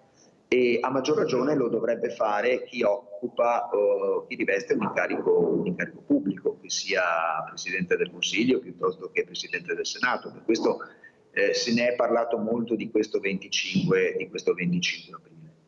Volevo poi approfondire un attimo la questione delle donne. Giustamente Sergio Tazzer ha ricordato alcune figure femminili. Prima Emilia Piattini ricordava le costituenti, solo 21 su 560, metà di loro avevano fatto la Resistenza, e tra loro c'è anche la più giovane madre costituente, che è Teresa Mattei. Teresa Mattei ha appena 25 anni quando entra all'Assemblea Costituente nel 1946, quando viene eletta, ma è una che ha fatto la Resistenza, è una che ha partecipato alla Resistenza a Firenze, che è stata torturata, che è stata violentata e il cui fratello è morto nelle prigioni di Via Tasso nel febbraio del 1944, quindi qualche settimana prima della liberazione di Roma e qualche settimana prima anche della strage di Via Rasella e poi della strage delle Fosse Ardeatine, ma Gianfranco Mattei, fratello di Teresa Mattei, muore nel carcere di Via Tasso suicida per non rivelare i nomi dei suoi compagni. Però perché tante donne nella Resistenza? Perché le donne sono state tante, e se noi studiamo un po' di storia militare vediamo che per ogni partigiano combattente, accanto ad ogni partigiano combattente ci sono almeno altre 7 persone. La maggior parte di queste persone sono donne. Ma perché le donne? Perché le donne, prima si diceva, vengono chiamate quando servono, quando gli uomini non ci sono. Ebbene, dopo l'8 settembre noi abbiamo mogli, compagne, figlie, sorelle di uomini che sono prigionieri in Germania, ma ricordiamo anche che ci sono stati quasi 500.000 di prigionieri degli alleati che erano in Kenya, in Sudafrica, in Australia, negli Stati Uniti. E abbiamo degli uomini che sono stati deportati nei campi di sterminio, abbiamo dispersi e abbiamo partigiani. Quindi le donne che si trovano ad esempio in montagna o in collina, in assenza dei loro mariti, in assenza dei loro compagni, in assenza dei loro fratelli, si prendono cura di coloro che potrebbero essere i loro mariti, i loro compagni, i loro fratelli, anche se non li conoscono, perché sono convinte che altrove ci saranno altre donne, altre madri, altre compagne, altre sorelle che si prenderanno cura dei loro congiunti. Grazie per queste parole, dottor Ceschin. Purtroppo devo correre perché il tempo è tiranno. Vorrei sentire anche la Presidente Chiara Scini in merito a questo. Tante donne, la ringrazio, dottor Ceschin, per quelle che ha ricordato, perché veramente sono state tante, perché i numeri sono numeri, cioè la matematica non è un'opinione, sono numeri veri. Prego, Presidente. Sì, io volevo, accanto alle donne, che sono la parte, diciamo, più presentabile dell'umanità, perché dall'altra parte c'è stata tanta violenza. Ecco, era interessante sentire quello che diceva prima il dottor Maestrello, che raccontava quanta, alla fine della guerra, quanta violenza ancora c'era. Ecco, il fascismo è nato con la violenza, con le squadracce del 2021 ed è terminato ancora con altrettanta violenza. Gli ultimi giorni è stato proprio un colpo di coda di queste cose, sia da parte dei fascisti che non avevano capito che ormai la cosa era finita, oppure se l'avevano capito dovevano ancora lasciare un segno, e altrettanto sono stati i nazisti, perché nella ritirata alcune volte sono stati addirittura adoperati i civili, e dentro a questi civili tante erano le donne. Ecco, le figlie, le madri, sono stati usati come scudi umani. ecco, per poter permettere la ritirata dell'esercito tedesco. Ecco, quindi secondo me ci siamo troppo dimenticati nel dibattito pubblico che la guerra è stata, e il fascismo è stato sempre caratterizzato dalla violenza, fin dal suo apparire nello scenario pubblico. Allora, dottor Tazzer, quello che dice Chiara Scini è molto importante, anche quello che abbiamo sentito sia dalla dottoressa Piattini che da Daniele Ceschin, ma si vede anche adesso nel governo di Giorgia Meloni. Lei donna più moderata, gli uomini molto vicino a lei più aggressivi, meno moderati, la destra che ha votato una donna, la destra moderata che fa fatica ad accettarla proprio come figura, come simbolo. La storia si ripete, ma si ripete in maniera diversa. Si ripete perché abbiamo dei giovani, e veramente io ci credo, che si battono anche per i valori. Sono loro che scendono in piazza per l'ambiente, per il valore, però dobbiamo accompagnarli in una storia vera, raccontando anche quello che è veramente successo, non nascondendo anche la parte più buia, più difficile da accettare, che è quello che si diceva prima, la ferocia inaudita. Era finita la guerra, lo sapevano, ma continuavano a violentare, a uccidere, a distruggere. Ecco, come mettiamo assieme questo puzzle che è difficile da mettere assieme perché continua. Lei ha esattamente risposto con questa domanda agli interventi, a un paio di interventi che io ho sentito di fastidio verso la celebrazione della liberazione, della resistenza. E voglio ricordare che la resistenza non si mosse in un vuoto pneumatico, ma fu accompagnata da tanti e da tante, soprattutto tante, perché erano le donne, quelle presenti, che portavano lo sforzo sulle spalle, con i mariti nei lager, nei campi di concentramento, oppure che combattevano col Corpo Italiano di Liberazione. E vorrei ricordare, anche perché prima ho ricordato il discorso di Masaccio e di Arturo Martini. Ebbene, in questi giorni si sta ricordando a Pieve di Soligo Toti Dal Monte. Ebbene, nella sua villa di Barbisano, e Toti Dal Monte era una stella internazionale italiana del palcoscenico, del bel canto, il fascismo la teneva in palmo di mano, e tuttavia lei offrì la sua villa come isola di rifugio, me lo confermarono sia la figlia Marina Dolfin, sia anche Andrea Zanzotto, il poeta, che era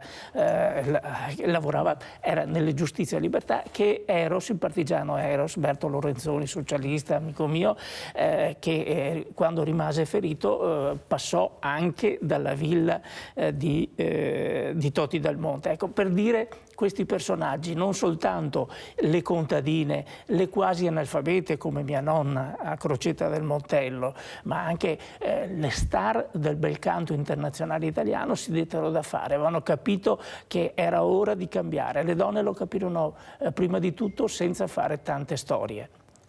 Andiamo a vedere il terzo video che ha portato la dottoressa Piattini.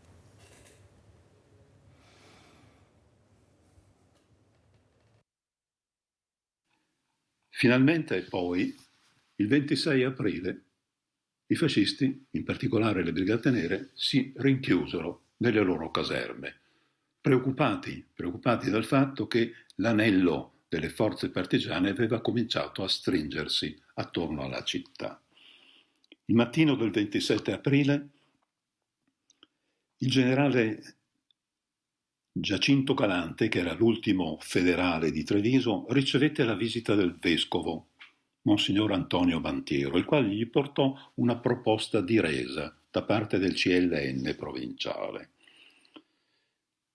Il federale Galante rispose con un messaggio nel quale diceva che per evitare spargimenti di sangue avrebbe liberato i pochi prigionieri che ancora languivano nelle celle del Chiodissimo e avrebbero dato le loro armi se i partigiani avessero accettato di entrare in città senza armi e senza fare rappresaglie, in più rilasciando a tutti un documento, un lasciapassare, che avrebbe consentito di andarsene. I fascisti però non attesero la risposta a quelle richieste e lo stesso pomeriggio del 27 aprile fuggirono da Treviso. Rimisero sì in libertà i pochi prigionieri che avevano, dopodiché se ne andarono. Non ci furono adunate, non ci furono saluti romani, non ci furono ammainabandiere, discorsi, squilli di tromba. La parola onore, della quale essi avevano abusato per 20 mesi, fu semplicemente dimenticata. Gettarono a terra le loro divise, indossarono abiti borghesi e se ne andarono. Chi a piedi, chi in bicicletta, ciascuno verso il proprio destino. La stessa cosa fecero i legionari della Guardia Nazionale Repubblicana e i militari dell'esercito repubblichino. In buona sostanza, il fascismo in città, a Treviso, era definitivamente tramontato. Frattanto continuavano a fervere le operazioni, i preparativi per l'insurrezione. Il coordinamento spettava a Ennio Caporizzi, del Comando Militare Provinciale Partigiano, il quale operava in una casa privata in via Montello. Da lì diramava gli ordini e le disposizioni. Pensate che l'area circostante Treviso era suddivisa in 4 aree, che erano sotto il controllo della divisione partigiana garibaldina Francesco Sabatucci, e vi erano delle brigate in ognuna di queste zone. Preciso che non c'erano soltanto brigate garibaldine, ma c'erano anche brigate appartenenti ad altre linee di pensiero, Partito d'Azione, Partito Democratico Cristiano e così via. Il 25 alla sera ci fu un primo intervento partigiano. Fu dato l'attacco al presidio della polveriera di Castagnole di Paese. Il presidio cedette le armi subito, gli uomini entrarono impadronendosi del ricco bottino di armi depositato colà e fecero brillare anche le mine che i tedeschi avevano disseminato in quei contorni. Poi guardiamo un po' le linee principali di accostamento alla città. A sud, a Campocroce, i partigiani si riunirono presso Villa Rigoni e poi cominciarono a imboccare il terraglio e a percorrerlo. Ci furono scontri con sorti alterne perché nelle varie ville lungo il terraglio erano dislocati dei comandi tedeschi.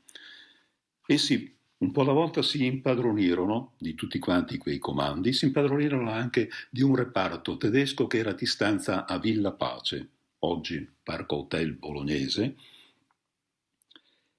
nel quale c'era anche un reparto della 10ª MAS, si chiamava Gruppo Ceccacci ed era composto di uomini che si erano addestrati a compiere operazioni di spionaggio oltre le linee. Furono tutti costretti ad arrendersi. Allora, Presidente Scinni, ormai siamo alla fine anche di questa seconda ora, ma io penso che questa mattina siamo tutti a scuola, stiamo imparando, stiamo ascoltando la verità, le verità. Prego, Presidente. Sì, io prima ho sentito da qualche partecipante telefonata la storia vera. Ma allora, qual è la storia vera? Sembra che ci sia una storia falsa e una storia vera. Ecco, io voglio pensare che la storia vera sia quella fatta dagli storici.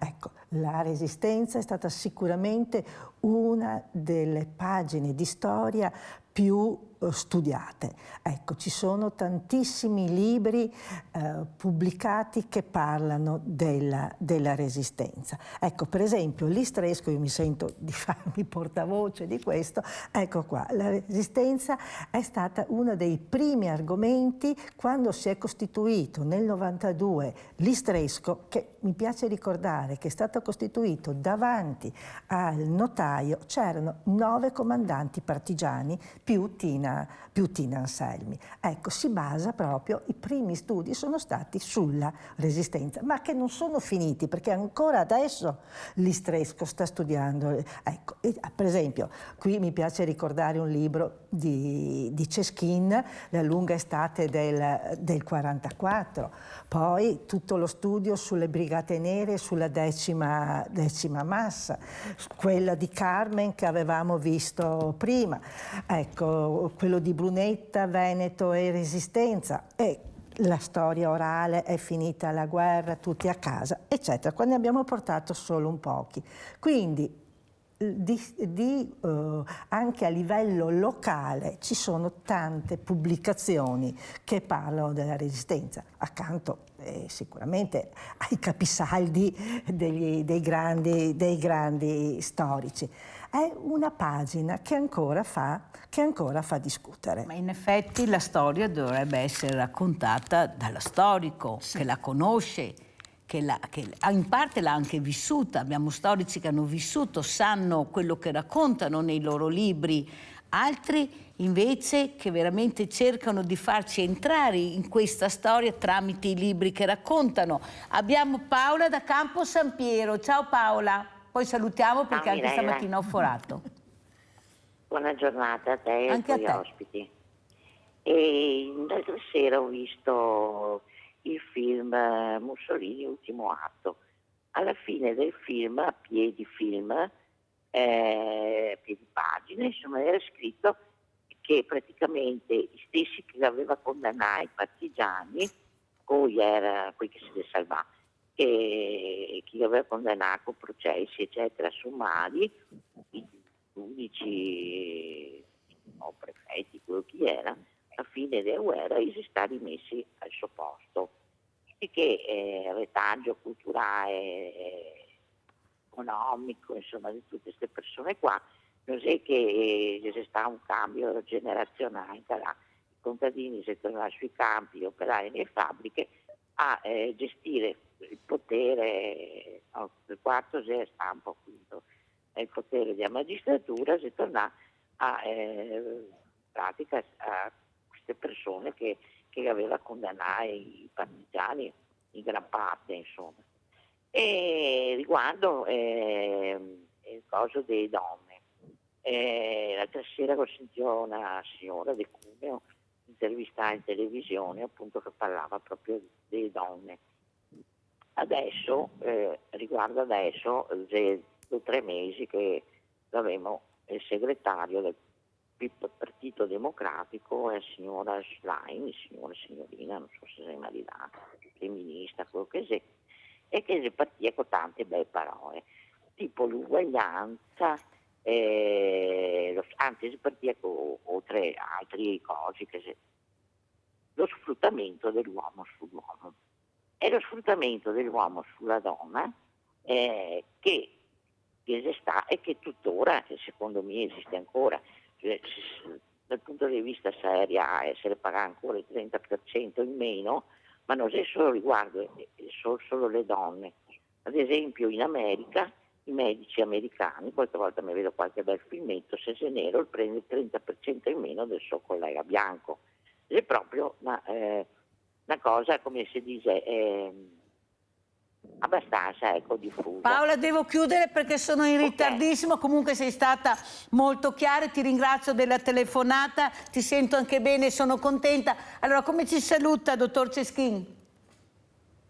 Sì, io devo proprio salutarvi perché sono a scuola e devo correre a lezione. Faccio solo una riflessione su quanto diceva la signora. Allora, abbiamo parlato di 25 aprile, abbiamo parlato della Resistenza, abbiamo parlato della Costituzione e soprattutto delle donne.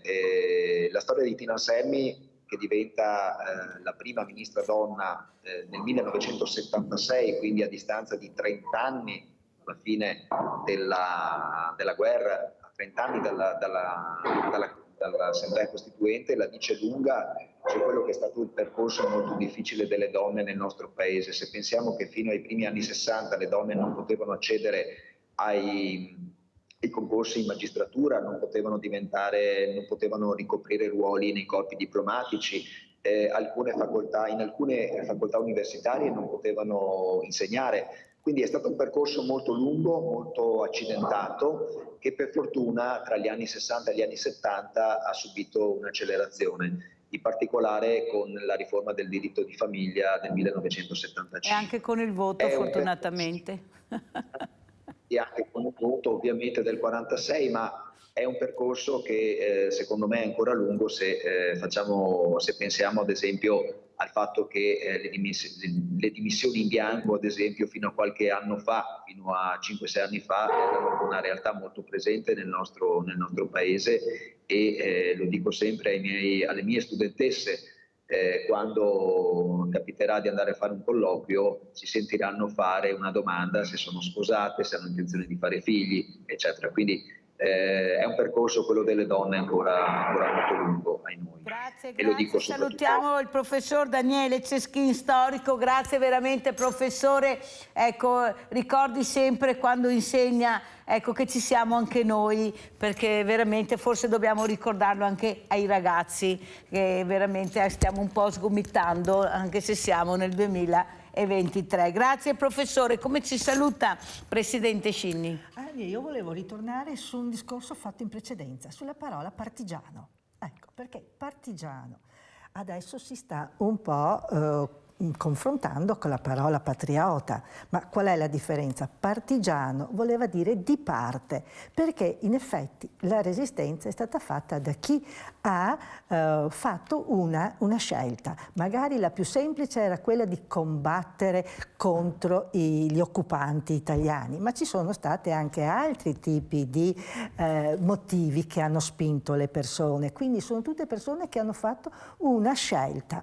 Ed è quello che io mi auspico che i giovani di adesso, tante persone sappiano valutare e scegliere da che parte stare, perché non tutte le parti sono uguali.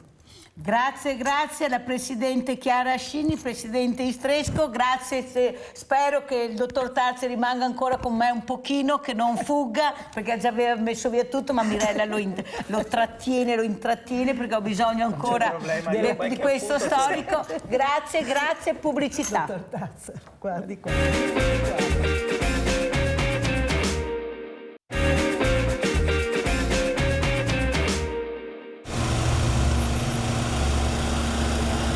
Come dei pedoni qualsiasi, attori e comparse attendono il verde e poi attraversano la strada per dirigersi sul set cinematografico. Con addosso i vestiti di scena sono già pronti per il ciak.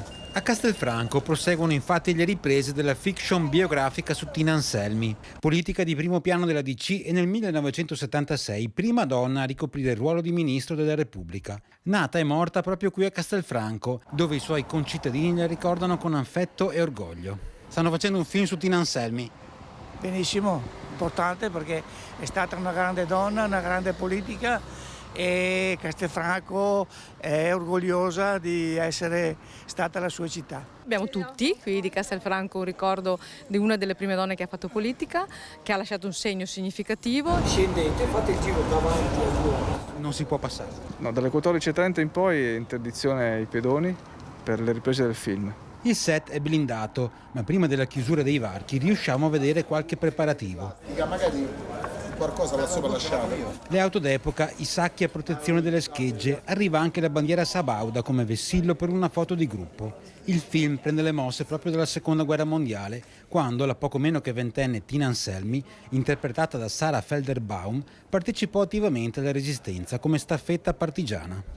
È riuscito a sbirciare qualche ripresa? Sì, stanno registrando tutti molto attrezzati, molto organizzati. Un film su Tina Anselmi. Bene, assolutamente ricordare tutti personaggi importanti è sempre molto importante. È molto interessante che hanno deciso di ripercorrere la vita di una prima ministra e anche di una persona che ha dato un ottimo contributo per l'Italia. Vi presento subito altri due graditi ospiti. Abbiamo in presenza Thomas Quintavalle, fotografo. Grazie Quintavalle di essere qui con noi. Abbiamo collegata da Oderzo Laura Cappellazzo, scrittrice. Buongiorno Cappellazzo, grazie anche a lei di essere qui Giornata ieri, giornata molto importante, grazie, anche la fotografia ha un ruolo importantissimo. Cosa ci dice Thomas Quintavalle? Ecco, la foto, il ricordo, la memoria, ecco, cogliere l'attimo con la foto, come abbiamo visto quella bellissima foto che ha vinto il premio di fotografia, quel fotografo ucraino che ha fotografato questa donna incinta, ecco, che usciva piena di sangue, ecco, tra le macerie, tra i cannoni, i mitra, eppure questa forza della natura che cercava di vincere, ma purtroppo non ce l'ha fatta né lei né il bambino, però la foto ha colto l'attimo, eravamo tutti là, sembrava di partecipare, di vedere questa uscita e di accompagnare questa donna. Ecco, cogliere l'attimo. Prego, Thomas. Allora, cogliere l'attimo, diciamo che viviamo in un mondo in cui ci troviamo sommersi di immagini. Questo, secondo me, è un po' la debolezza del momento attuale in cui viviamo. Tutti hanno uno smartphone in mano, tutti producono continuamente immagini e l'immagine, a differenza di quello che poteva accadere 20, 30, 40 anni fa, ha perso purtroppo di significato. Si mette in discussione tutto, ormai non si capisce mai se è vero, è finto, eccetera, eccetera.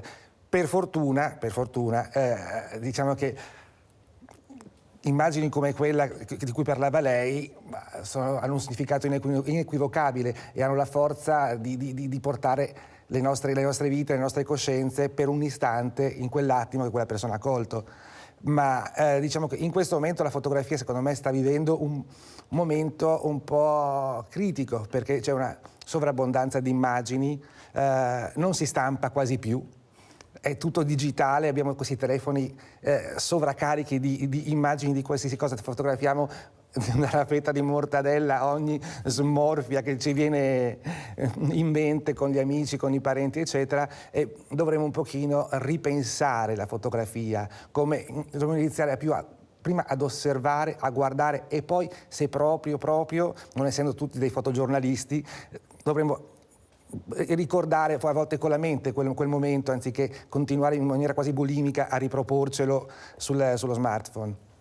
Allora sentiamo anche Laura Cappellazzo, scrittrice, questi libri quasi sempre che hanno all'interno delle foto bellissime che raccontano la storia. Ecco l'importanza della fotografia anche in un libro, prego.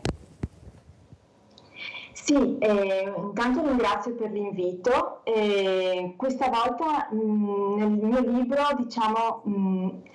ho giocato con l'immagine dei fiori più che con le fotografie. Infatti il mio libro non è un libro storico, perché io non sono una storica, ma racconto storie. E con questo libro ho voluto raccontare storie di donne del nostro Veneto che hanno partecipato attivamente alla resistenza civile, ma in una forma non così evidente, anche perché, come avete ben raccontato nella parte antecedente, il contributo femminile è stato nascosto inizialmente, perché era quasi un disonore per una donna dire di aver collaborato con i partigiani, di essere stata all'interno di gruppi prevalentemente maschili, no? E quindi c'è stato questo silenzio che è calato sul contributo femminile subito dopo la guerra. Io ho giocato con l'immagine dei fiori perché ho cercato, un'immagine semplice ma potente che potesse caratterizzare le nostre donne del Veneto, appunto, che hanno partecipato alla resistenza. Mi è venuto in mente i fiori spontanei, i fiori che nascono spontaneamente nelle nostre campagne come nelle nostre montagne e che danno un tocco molto particolare al paesaggio. E ho voluto giocare con questa immagine proprio per dire che anche in quel tempo di oscurità, di buio caratterizzato dall'odio, dalla violenza, ci sono stati dei fiori che sono stati capaci di nascere e di portare il loro contributo, il loro colore, il loro profumo. Ed infatti mi sono immaginata questa brigata tutta al femminile, una brigata chiamata Brigata Fiori Selvatici, in cui ogni donna aveva un nome di battaglia di un fiore spontaneo e che la caratterizzava e caratterizzava il suo agire. Tutto questo perché appunto, essendo un romanzo, il mio obiettivo è quello di riuscire ad arrivare anche a chi normalmente non si avvicina a testi storici e raccontare in modo, come dire, più che possa suscitare appunto anche delle emozioni, un'empatia verso queste ragazze che erano ragazze giovanissime. Allora, io non ho il libro, ce lo fai vedere, Laura Cappellazzo, questo libro è il titolo, così eccolo qua. Volentieri, perché La Brigata Fiori Selvatici, bellissimo, complimenti veramente Laura, perché proprio andiamo proprio, è un continuo questo di parlare di donne, di fiori, non a caso a San Marco il boccolo famoso, la rosa che si regala, ricordiamo il battaglione San Marco anche, ma il boccolo, soprattutto il fiore che viene offerto alla donna. Bellissima questo libro, questa storia di donne con i fiori. Prego Tazer. Ecco, a proposito di donne vorrei ricordare che la direttrice della più importante trasmissione della Resistenza da Radio Bari trasmise, ormai era Italia Libera, dal 24 novembre del 1943, era la Alba de Céspedes, nome di battaglia Clorinda, e dirigeva la trasmissione Italia Combatte, fra virgolette, trasmissione dedicata ai patrioti che lottano contro i tedeschi. Italia Combatte appunto aveva una sigla molto importante che era la prima strofa dell'inno di Garibaldi. E dato che ci siamo, mi pare opportuno, abbiamo parlato di immagini, parliamo anche di suoni, che erano quelli che arrivavano nelle case di chi aveva il coraggio o di chi possedeva una radio. Per esempio Arnoldo Foà era uno degli annunciatori di Radio Bari e lui, per esempio, dalle teche Rai si può ascoltare: chi oggi denuncia i patrioti, gli antifascisti, i prigionieri fuggiti dai campi di concentramento sarà domani giustiziato come spia. E non fu così. E poi fra i giornalisti, per esempio dal nord Esule Sella, poi Paolo Acro, Michele Cifarelli che fu dirigente del Partito Repubblicano, Annibale Del Mare, Diego Calcagno, Antonietta Drago, un'altra donna, Giuditta, e poi Anton Giulio Maiano che fu un regista e sceneggiatore della Rai, Antonio Picconi addirittura che diresse i giornali radio della Rai, poi Libero Pierantozzi, Giorgio Spini, lo storico che si presentava come Valdo Gigli, il Giglio di Firenze, poi Vincenzo Tallarico, che Ciclope si chiamava, che fu anche un noto attore. E non ci fu soltanto Radio Bari, perché per esempio a Palermo gli americani misero in piedi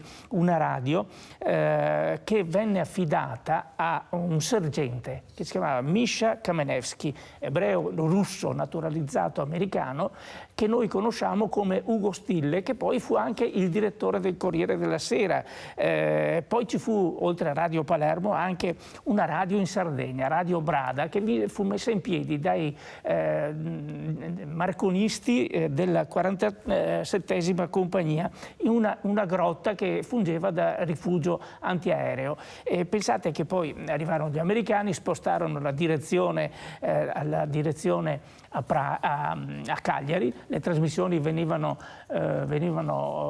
iniziate con Conservet Deus Sure, che era l'inno sardo, l'inno nazionale sardo, e quando arrivarono gli alleati imposero Guido D'Agostino. Tra i giornalisti c'erano Amerigo Gomez e Jader Jacobelli, e poi arrivò anche Emilio Lussu, il grande Emilio Lussu, e fu proprio Radio Sardegna che, malgrado il segnale molto debole, fu la prima a dire che la guerra era finita. A Napoli, per esempio, venne messa in piedi il 15 ottobre del 1943 Radio Nazioni Unite, che era stata il cui direttore gli americani avevano messo un biologo italo-americano, Elvio Sadum. Leo Longanesi, che era fra i direttori, scrisse: è giunto dall'Algeria, che fa parte annota Leo Longanesi, che fa parte della folta rete di collaboratori che si riunisce a Palazzo, il nuovo direttore, un italiano, ora cittadino e soldato americano, occhi patetici, naso aquilino, capelli ricciuti e unti, stringe la mano con 2 dita, finge di aver molto da fare e parla dei problemi della radio come di questioni teologiche. Comunque è interessante sapere chi collaborò a questa radio alleata. Mario Soldati, oltre a Leo Longanesi, e poi c'erano Maurizio Barenson, l'indimenticato telecronista sportivo della RAI, Domenico Rea, lo scrittore, Antonio Ghirelli, che fu addirittura l'addetto stampa del presidente Pertini, Francesco Rosi, Stefano Vanzina, Steno, il padre dei fratelli Vanzina, Luigi Compagnone, lo scrittore, Achille Millo, Giuseppe Patroni Griffi, Grazia Rattazzi Giambelli, Aldo Giuffrè e Sami Fayà erano invece le voci. Ecco, infine bisogna parlare di Radio Londra, che tutti ascoltavano.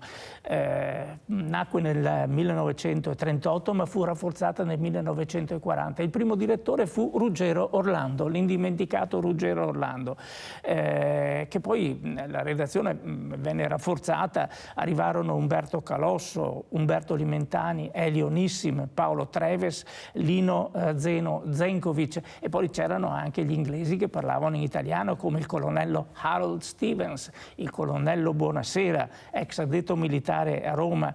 I suoi testi erano scritti da un giornalista del Piccolo di Trieste, Aldo Cassuto, e poi c'erano italo-britannici come Joseph John Marus, Candidus, che era figlio di italiani ed era noto per come avviava le trasmissioni con la frase "Parla Londra", prima trasmissione serale in lingua italiana, e si ricorda che le trasmissioni venivano aperte con le prime note della Quinta Sinfonia di Beethoven, ritmate secondo l'alfabeto Morse, che erano la V di vittoria. Ecco, questo non bisogna dimenticare.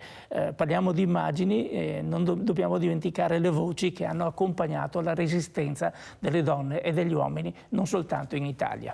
Allora, Thomas Quintavalle, tu hai vissuto diversi anni a Berlino. Sì. Ecco, il 25 aprile che tu hai vissuto là, hai visto là, e quello che vedi qui in Italia sono completamente diversi. Però io aggiungo anche un'altra domanda. La fotografia era un'arma, se tu avevi delle foto te le sequestravano, la dittatura non voleva le foto, ecco, l'informazione, la radio, guai, un'arma, una potentissima arma, guai a sentirla, guai ad ascoltarla, le poesie, le storie, veniva tutto quanto bruciato, portato via, e tu venivi visto, quelli che avevano queste cose, come un nemico da combattere. Ecco, come te lo spieghi e cosa ci dici di Berlino, tu che l'hai vissuta il 25 aprile? La mia Berlino è una Berlino molto... Io sono abitato dal 2010 al 2019, era una Berlino molto giovane, una Berlino internazionale, forse anche una Berlino senza una grande memoria storica, diciamo, una Berlino fatta di tanti giovani che avevano voglia di vivere in questa città molto economica, molto divertente, internazionale, dove c'è molta arte, dove non ci si sente minacciati.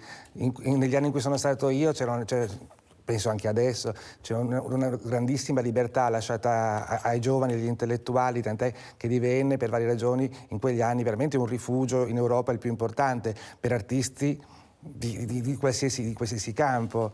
E diciamo che è una situazione molto differente da quella che si può trovare in qualsiasi altra città europea, perché era una città in cui il muro era crollato da 20 anni, quindi si respirava questa voglia di libertà totale. Voglia di libertà, sì, ecco, è bellissima questa, ecco, la libertà che ricorda il 25 aprile. Sì. Thomas, se tu dovessi fotografare il 25 aprile, questa data storica, questa memoria storica, ecco, cos'è che fotograferesti?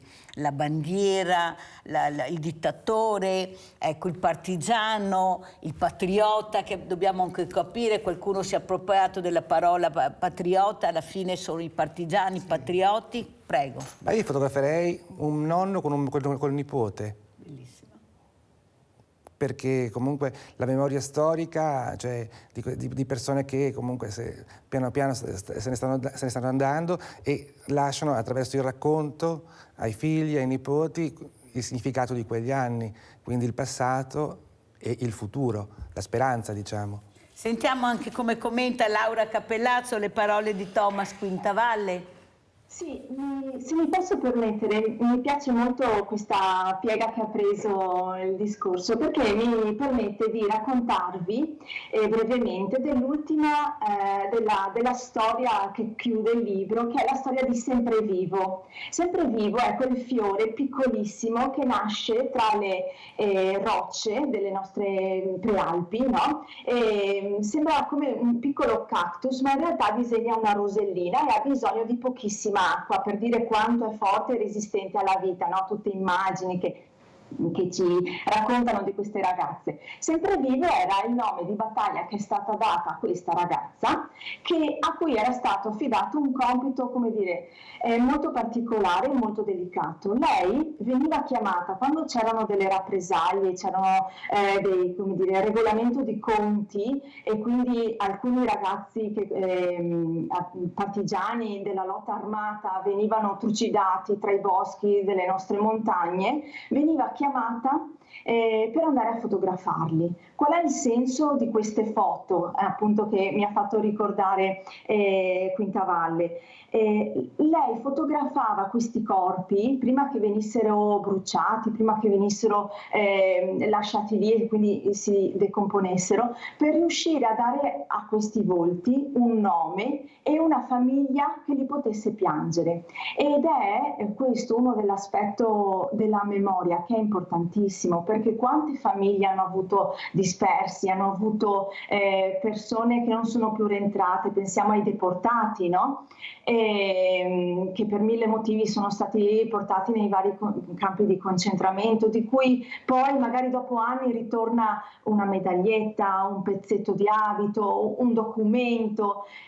Quanto la memoria si nutre anche di questa possibilità di dare un nome a un morto, di dare un nome, di dire dov'è finito mio figlio, dov'è finito mio marito, dov'è finito poi quello che sarà mio nonno, e poter collocare anche la fine di una vita. E penso sia questa, come dire, è quella storia che io ho inventato di Semprevivo. In realtà mi è nata da una storia che ho sentito realmente, che ho letto, di una ragazza che nella zona del Bassanese aveva tentato di fare questo proprio con i ragazzi, ci ricordiamo dell'eccidio, no? Di Bassano del Grappa. Era andata a fotografare questi ragazzi che erano rimasti appesi come monito per la popolazione civile. Per dire che la resistenza femminile si è appropriata anche di gesti che non sono, come dire, subito avvicinabili a quella che normalmente è pensata come resistenza, ma si è nutrita anche di queste delicatezze, di queste attenzioni verso le famiglie e verso la memoria. La sensibilità. Allora, Thomas Quintavalle, tu sei in sedia a rotelle e hai detto: la fotografia mi ha cambiato la vita, direi quasi quasi che mi ha salvato. Ecco, penso a tutti quei ragazzi che sono arrivati appunto senza gambe, che non c'era la tecnologia e la ricerca e la scienza che hanno portato adesso ad avere queste protesi, a poter camminare, stare in piedi, ma soprattutto riuscivano a staccare la spina, fotografando, scrivendo, cantando, ecco, andavano al fronte cantando. Ecco, non ti sembra che forse, ecco, dobbiamo anche ricordare, soprattutto la memoria, anche queste figure, perché se stiamo, e lo dico sempre, così bene, è merito di questi. Qualcuno dice non ci interessano, ci deve interessare, certo, perché la nostra libertà è dipesa dalla loro morte e dalle loro perdite veramente di arti importanti per salvare la patria. O sbaglio? Prego. Certo, diciamo che il sacrificio di tutte queste persone, secondo me, dovrebbe essere continuamente ricordato, perché si fa troppo presto a dimenticare gli eventi traumatici. Ok, lasciano un segno, lasciano delle cicatrici, ma a volte con superficialità tendiamo a guardare avanti troppo velocemente, troppo rapidamente, e quindi soffermarsi fa sempre molto bene. E poi diciamo, tornando alla fotografia, io credo che tutti i mestieri creativi, un cuoco, un fotografo, un pittore, questi mestieri abbiano la capacità di portarci altrove. E quindi per una persona che ha dovuto affrontare un trauma particolarmente significativo, questo è una grande fortuna, è un salvagente in un momento di difficoltà. E poi, tornando invece al discorso della memoria, volevo fare aprire una piccola parentesi. Io quando iniziai a fare fotografia, iniziai molto tardi, perché avevo più di 30 anni, quindi sono lavorato in giurisprudenza, avevo lasciato stare tutto per fare il fotografo. Creai un progetto che è quello che mi fece decollare subito come fotografo, che si chiama Le Mani della Tradizione, che racconta il lavoro nelle imprese centenarie italiane. Una cosa che era stata lasciata stare per almeno 50-60 anni, fino agli anni 50, nelle fabbriche c'era la foto con tutti i dipendenti, c'erano tutti, c'era il proprietario, la famiglia, le famiglie. Questo tipo di documentazione era stato quasi trascurato in nome di una pubblicità del prodotto. Io invece tornai indietro per fotografare il gesto creativo di queste aziende, proprio perché la memoria è essenziale. Fra 50-100 anni, guardando quelle immagini, ci ricorderemo tante cose. Perché questi capitani d'industria che avevamo davano l'importanza all'operaio, a questa figura che non è un parassita, era quello che produceva, quello che faceva andare avanti la fabbrica. E noi invece abbiamo completamente dimenticato questa figura che è la nostra spina dorsale. Cosa vuoi fare qui oggi? Un operaio, cosa ha voluto fare? Diciamo che è la spina dorsale dell'economia. Si potevano trovare in queste aziende qua il nonno, il figlio e il nipote che entrava appena nell'azienda quando il nonno stava per andarsene, e questa memoria è la capacità anche di trasmettere, perché memoria significa raccontare, significa trasmettere qualcosa che viene fatto proprio e viene poi a sua volta una staffetta. E rimane con la fotografia, rimane la storia dell'azienda, è veramente importante quello che hai detto. Tazzer, abbiamo sentito Laura Cappellazzo, prima ho detto i giovani non interessa, invece Laura Cappellazzo è la testimonianza invece che sanno, che si informano, che scrivono addirittura libri, prego. Beh, mi ha fatto molto piacere sentire questa scrittrice, questa giovane scrittrice, e soprattutto, come ha detto lei, che ci siano i giovani che si interessano a questi temi. Non è vero che sia soltanto retorica, anzi, almeno una volta all'anno è bene approfondire questi temi, non soltanto da noi. Perché ricordiamoci che questa memoria non è diffusa in tutto il territorio nazionale, è purtroppo diffusa soltanto o gran parte nelle zone, nelle regioni in cui fu viva la lotta per l'indipendenza e per la libertà. In altre un po' meno, anche perché la libertà fu portata direttamente dagli alleati anglo-americani. Questa è la verità storica. E dopodiché sì, si è parlato prima con le amiche dell'Istresco e gli amici dell'Istresco, ma la storia è merita ancora di essere scritta.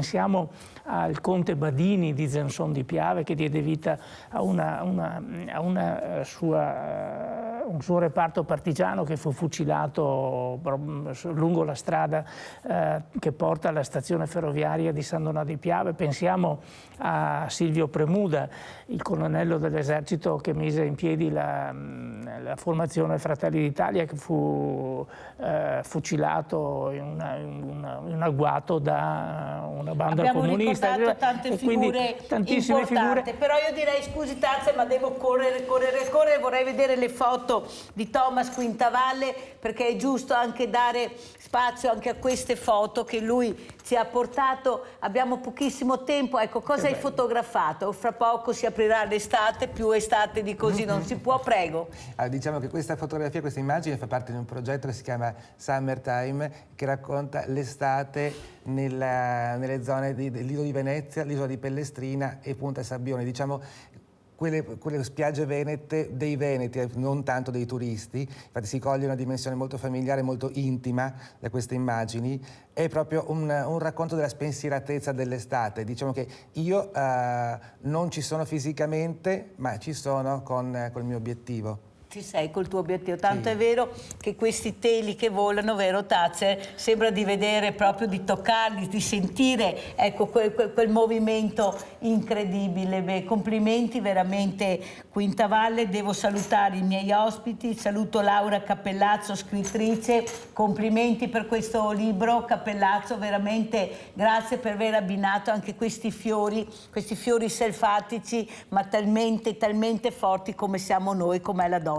In effetti, grazie. Salutiamo anche il dottor Thatcher, Sergio Thatcher, storico, per averci raccontato e fatto ricordare che la memoria è sempre viva e deve essere sempre sollecitata e solleticata. Ringrazio anche Thomas Quintavalle, fotografo, che con queste belle immagini ci fa capire che forse l'estate sta arrivando e ci rilasseremo un po' tutti quanti. Grazie, la posta di Mirella.